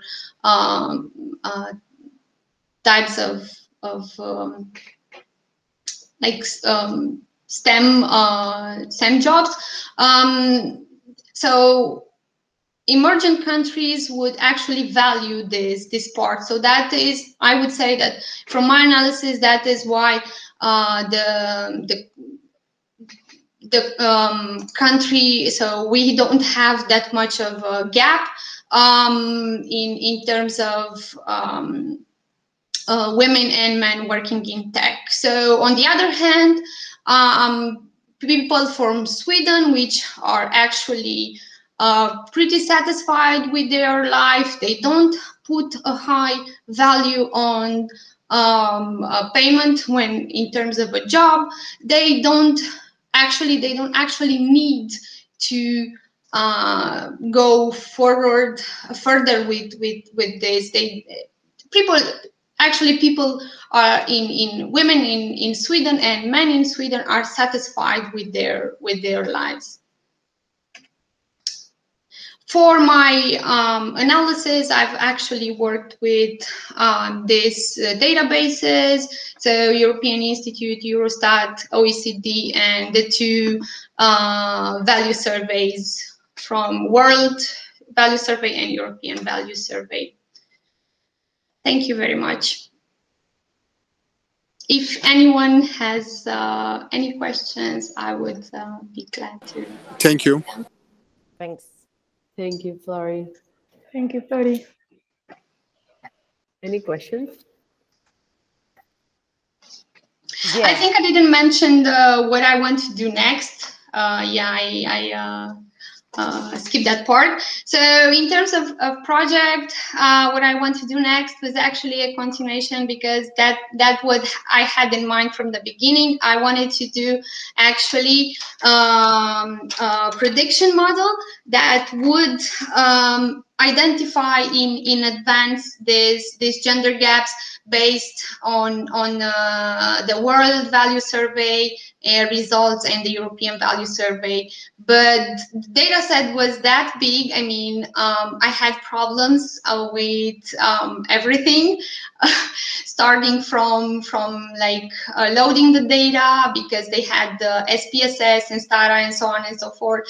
In the end, I've decided, actually, I've spent one day in learning how to work with SPSS. I had no clue about it. So I spent one day in learning how to work with SPSS. So yeah, that's pretty much what I want to do next.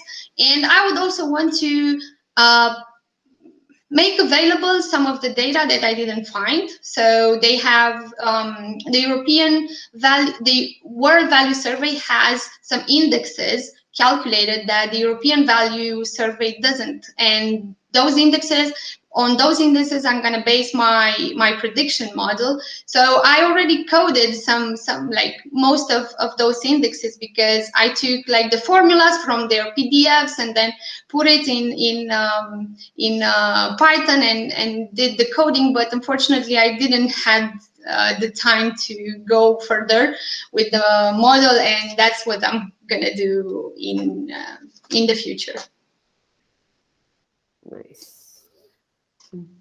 I think Idaya has a question. Yes, more than a question, maybe a suggestion. Well, thanks for the presentation. I know how hard it was to work with this amount of variables, well, that were so complicated and so on. So I know, and congrats on the presentation too.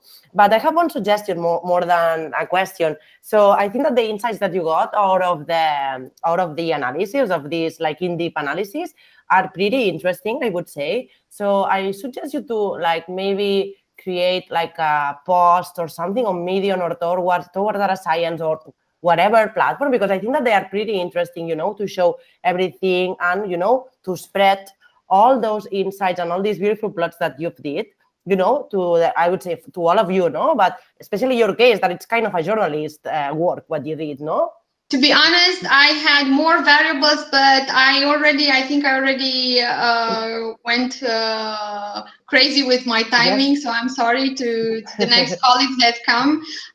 But so this data, actually, these variables that I chose were the minimum, because the data set is huge and it has like a lot of insights.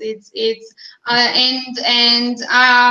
think that yeah, people should yes, I think it's super interesting. Yeah, because I want to reread, you know, everything and see everything with a lot of like so much detail and analyze everything, but by my own, I would say, no, with taking some notes and so on, because it's interesting, you know.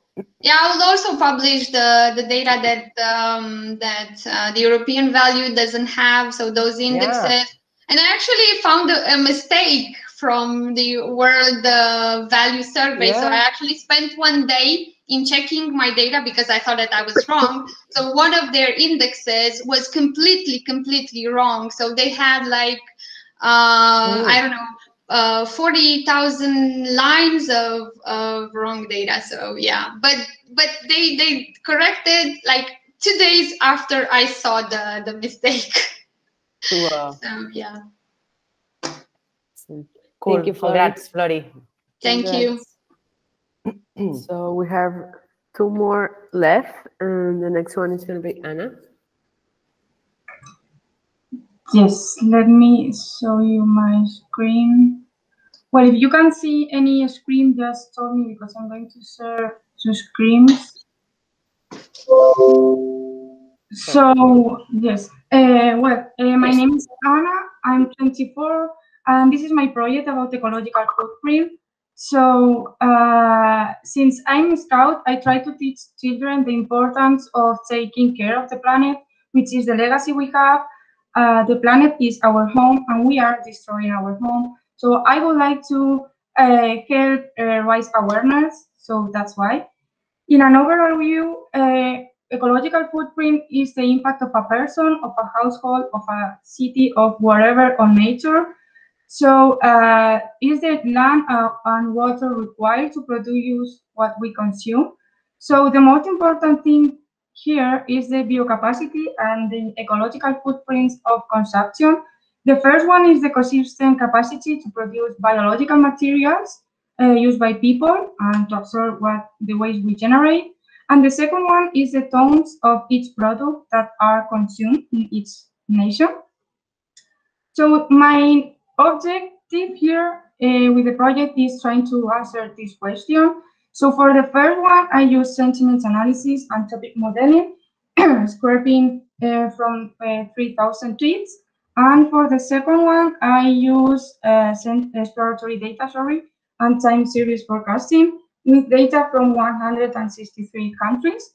But I would like you to think in this world. So 14% of the humanity needs 3.6 Earths to meet its demand. So, wow.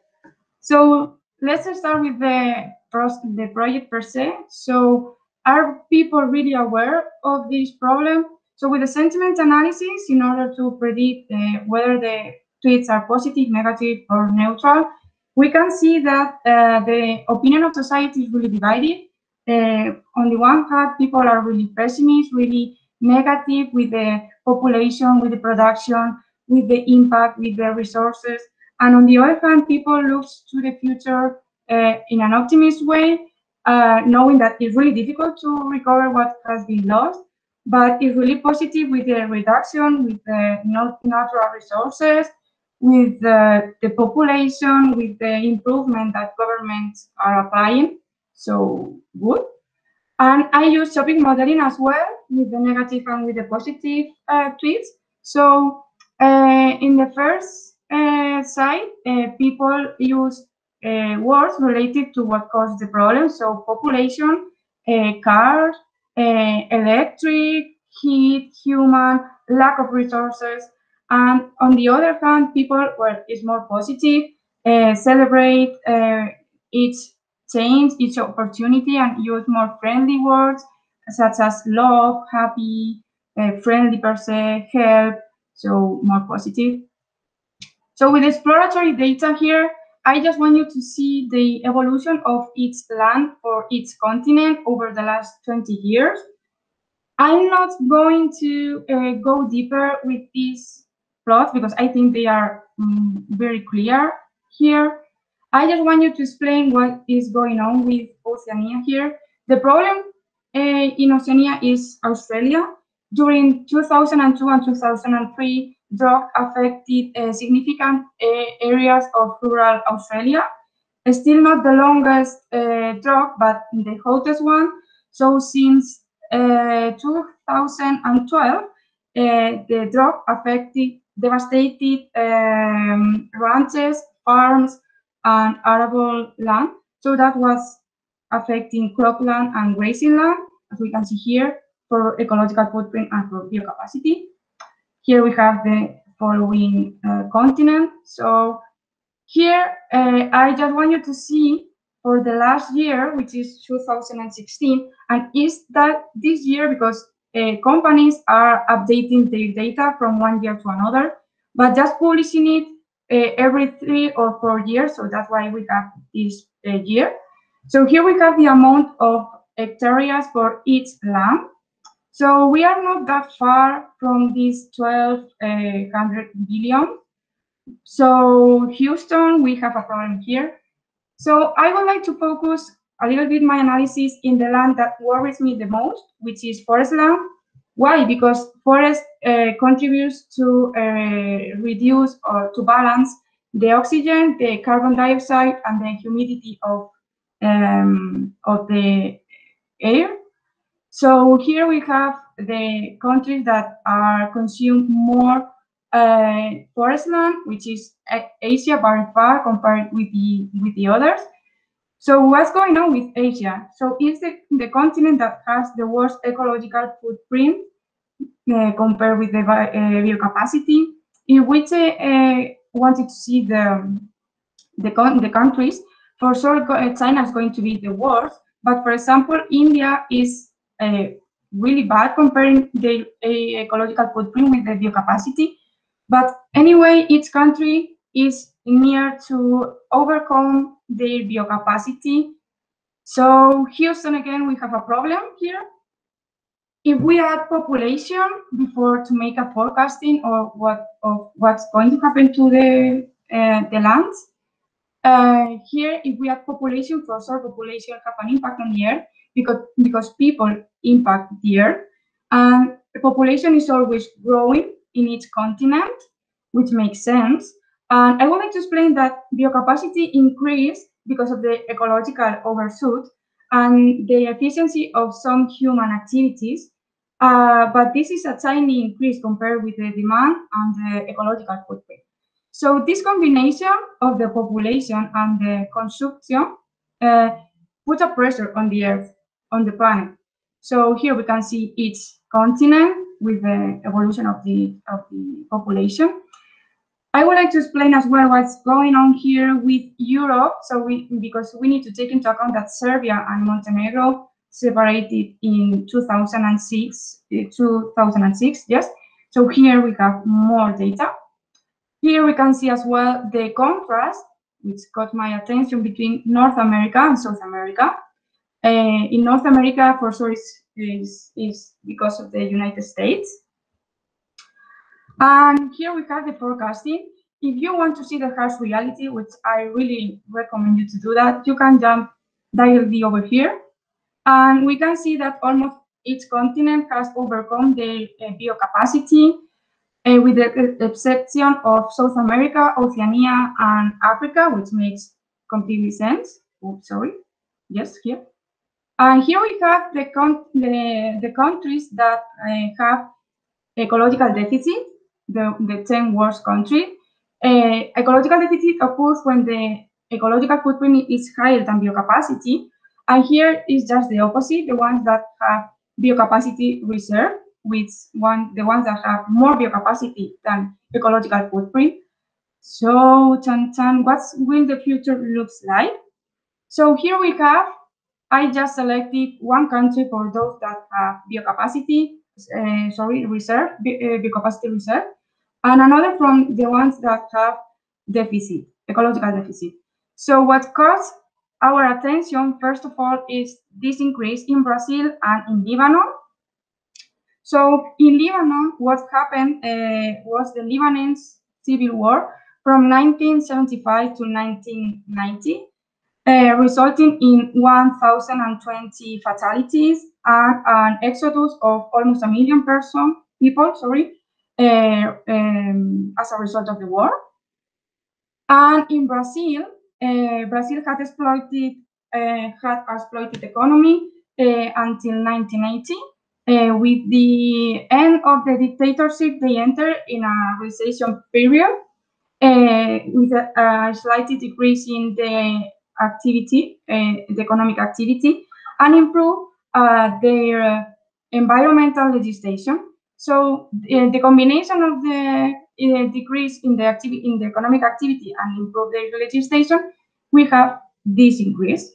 So here we have the forecasting, and that allows us to predict what's going to happen to the future. So in green and in black, we have the data per se of our data set, and in red, we have the prediction.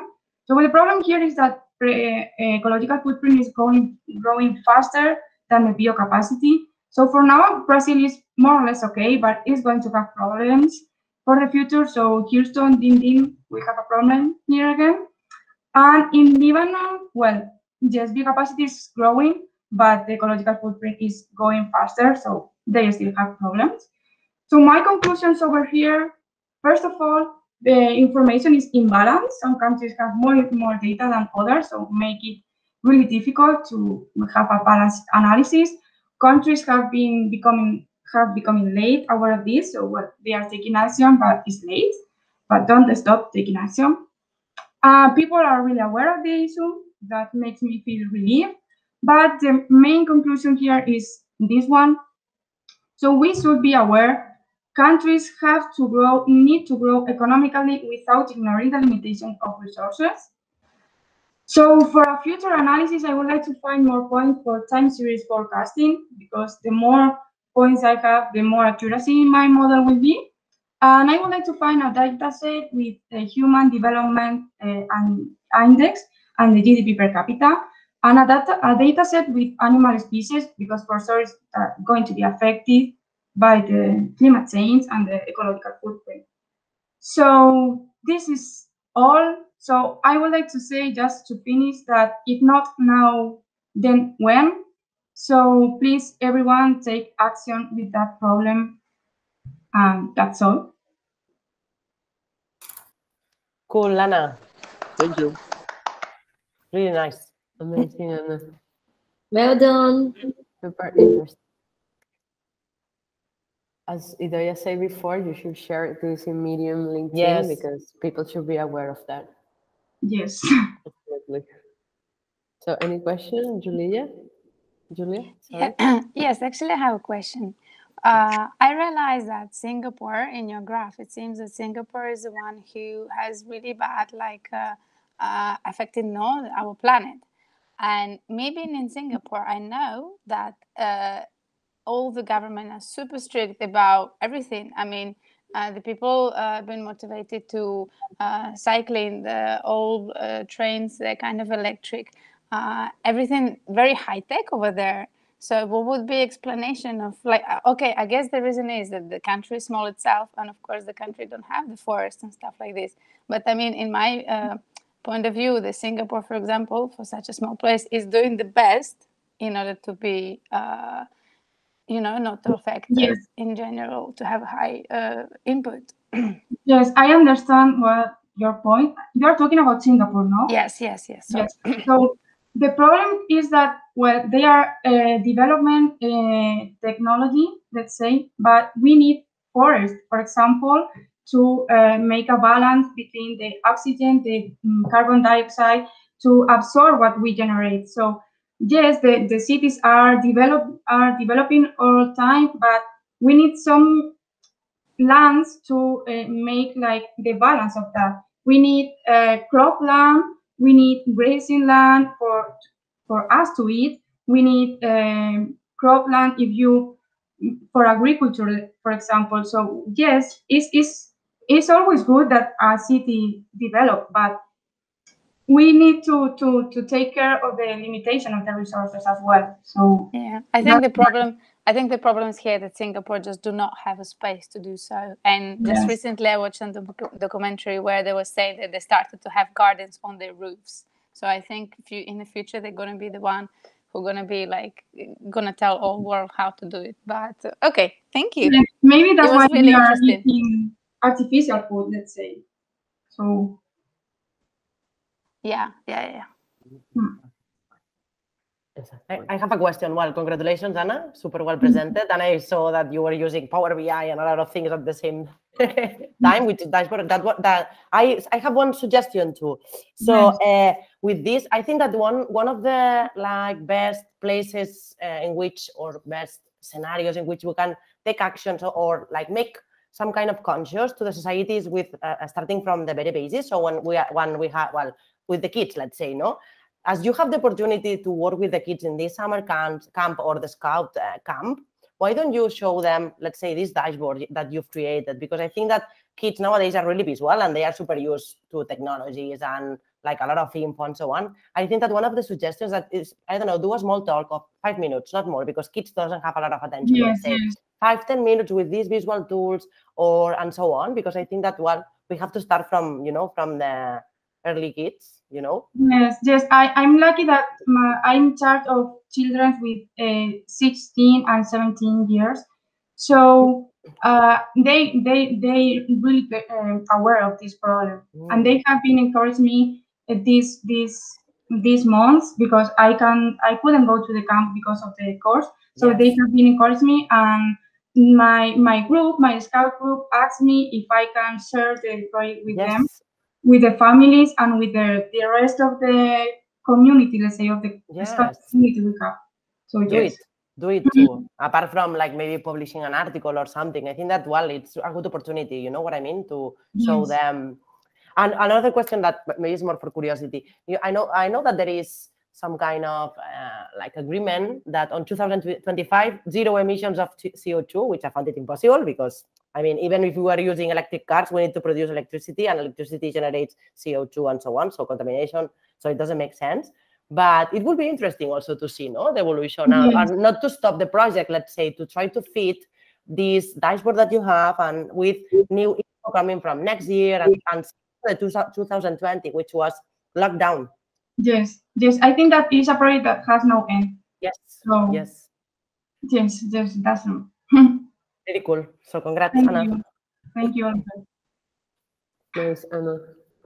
So last but not least, Waisira. Hi, everyone. Thank you for hanging on. Let me share my screen.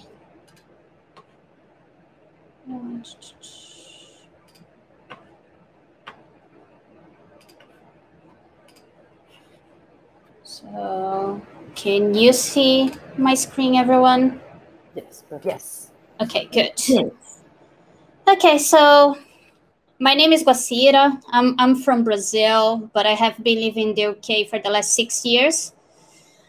My project is about domestic violence, specifically in London. So I know this is a sensitive subject, but it's also a concerning problem that needs visibility and discussion in the modern society. So let's jump to it. Okay, so much has been discussed around domestic violence after the COVID-19 lockdowns and measures were implemented across the entire world. In the UK specifically, there is a general perception that the level of domestic abuse increased after those measures went live. So the goal of this project is basically to answer 2 questions. First, has the domestic offenses actually increased after those COVID-19 measures started? And number 2, if yes, if increased, will this trend continue over time? So I will try to answer those questions using the data from the police crime database here from the UK and complement with some other database from the Office of National Statistics. Okay, so now to give an idea of the dimension of this problem in England, let's just introduce some key facts. So in 2020, it is estimated that 2.3 million adults have experienced domestic abuse in England and Wales. This is 5 in every 100 adults, so it's a lot. From these 2.3 millions, around 500,000 were recorded as a crime by the police. So that means that only 1/3 of those cases has followed the course of justice. So please bear in mind that all my analysis is based on this number, not this one. Also, 70% of all those crimes are committed by partner or ex-partner. So which kind of helps to explain why domestic abuse is considered a gendered crime, and it's deeply rooted in the inequality between men and women. So now that you have seen some general numbers around domestic abuse in England, let's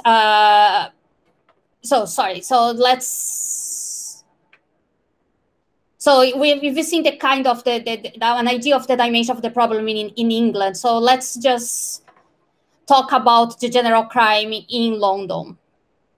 So in 2020, the majority of crimes reported by the police in London were related to antisocial behavior. So you can see here.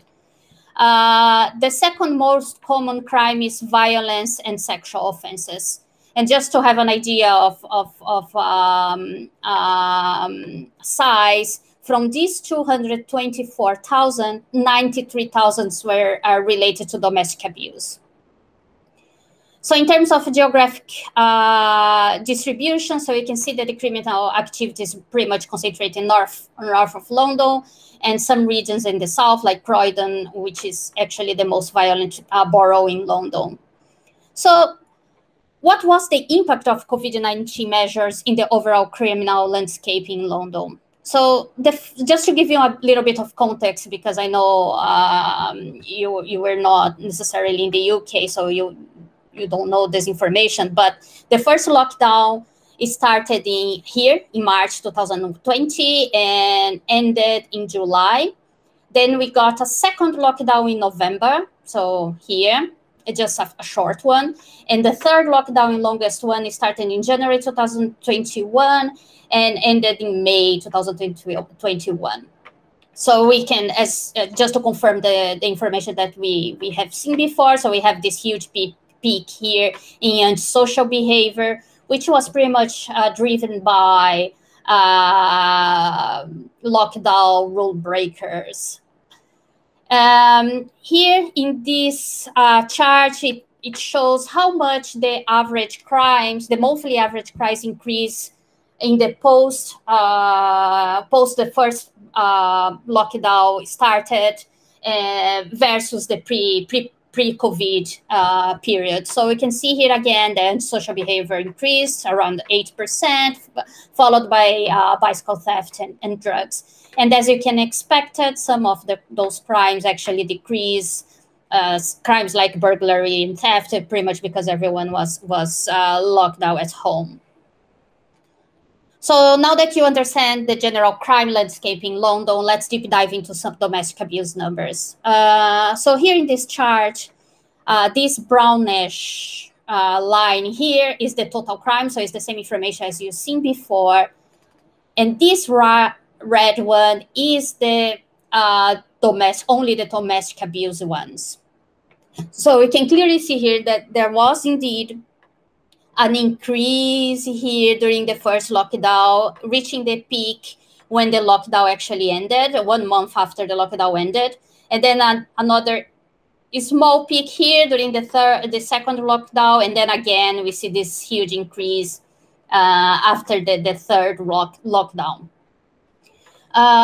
So this second chart pretty much shows the same information. The only additional data here is this line here that shows the average. So this is the average monthly cases pre-COVID and then post-COVID. So you see this jump here, which is an increase of 6% on the average cases per month.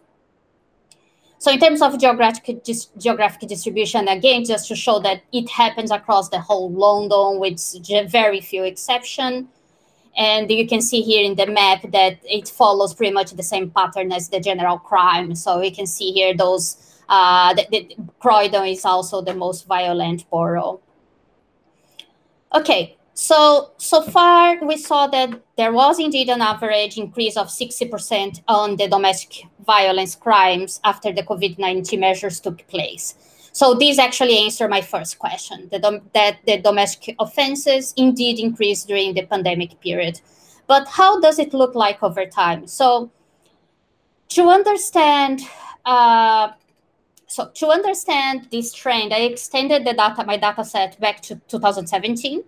So this chart here actually shows 4 years of data. So we can clearly see that the domestic abuse is trend upward since 2017. So if we analyze the rolling 12 months average, it becomes even more evident. So you can see it's a very sharp curve. So now we need to answer my second question. So will this trend continue over time? So in order to answer this question, I use time series forecast modeling to predict the next 36 months of domestic abuse cases. For those who aren't familiar with this term, so time series forecast is a machine learning technique for the prediction of an event through a sequence of time. So it just analyze the trends of the past. In this case, that's a univariate case. Now, to answer so this chart here actually shows how the forecast looks like. So here the red line is pretty much the same historical as you've seen before, and then you have this green dashed line that shows the forecast. One interesting that I've noticed during my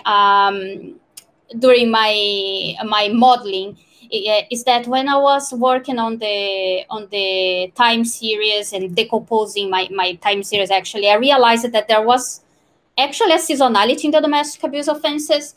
And so you can see here that all those years show this increase in the summer months, more specifically in July. And the interesting is that the forecast replicates the same pattern. So you can also see the same seasonality pattern here, which is a good sign, at least only for modeling purpose. So simply put, if no preventive measure is taken, so if nothing changes, in 2022, we are going to reach, here in the UK, 100,000 domestic abuse cases in a single year. That's pretty much, it's around 6.6% increase from 2020. So it is concerning. Okay, so just to summarize in a nutshell, the data actually shows an increase in domestic violence offenses after COVID-19 measures were implemented. However, it cannot be determined whether this can be directly attributed to the coronavirus pandemic in terms of the full year, or as we saw, the upward trend is actually being continuous since 2017. And just to add some additional information in terms of next step, my idea is just to rerun the model with a longer time series as well, because I think it improves the accuracy, and just to confirm the conclusions that I presented to you. I'm also wanted to evaluate the effectiveness of the domestic abuse bill, that's some laws that will come into force later this year in the UK, and understand whether those measures produced any impact in those numbers,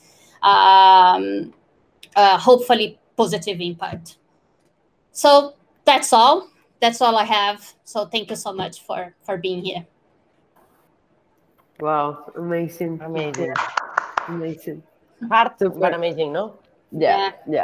Super sad, but it's important to, yes. It's important. It's sad, but it's important, you know, to show those words, and you say to make these kind of predictions. You know what I mean? To take some action, no, as you were telling on the last part, because well, if people see that this is increases like 6 point something %, you were saying, maybe I don't know. It's like, okay, right now it's the time to like put something, no? Absolutely. One of the insights that I've seen in my analysis is actually awareness would change the pattern. So each time there is awareness, it's not something that the changes would not be seen in 3 years or 4 years, but over time, in 5, 10 years, 15 years, I think you can see a change. So every time we have the chance to talk about, especially about violence over women and domestic violence in general, I think it's something that it's worth our while. Absolutely, yeah. So, any questions? Yeah, I have one. Well, I want to highlight something. Also for Anna's job. So just time series was not included in the course. Let's say that's one thing that was Cyril learned and wanted to live, and it was dive, and it was like a challenge for her. So I would say that congrats, because your predictions were pretty nice. So I don't know if you can tell about the experience of like learning something new, like after knowing the basis, let's say, of data science, learning something new. So like an appendix of data science. Can you tell us maybe the experience, no? Oh, yes, I can definitely tell you that, because I didn't work directly with time series as a data science or anything before, but I did have work with time series in a context, and I couldn't understand anything.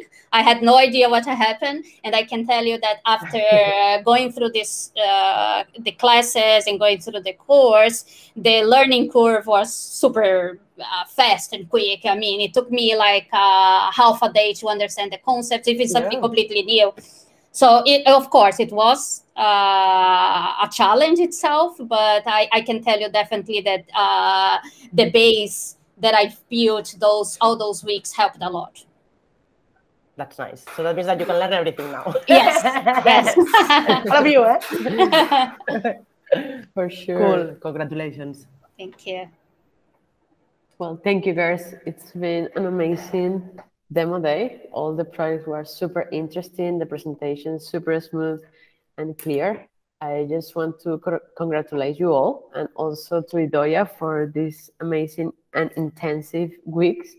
I know all the work that you have done from 9 a.m. till 6 p.m., just working hard, and all the commitment and motivation. It's just impressive. So please celebrate yourself for all this work, and a big applause for you all. Thank you, Idoia. I just want to say thank you to Idoia. She was an amazing, amazing instructor. I think that I've never had someone like her. I mean, as a mentor, as a teacher. It really helped us a lot, and I think I'm speaking on behalf of everyone here. Yeah, and I also want to thank you to all of you that had all of you, because you helped me in such different ways, yeah, thank you. Nice.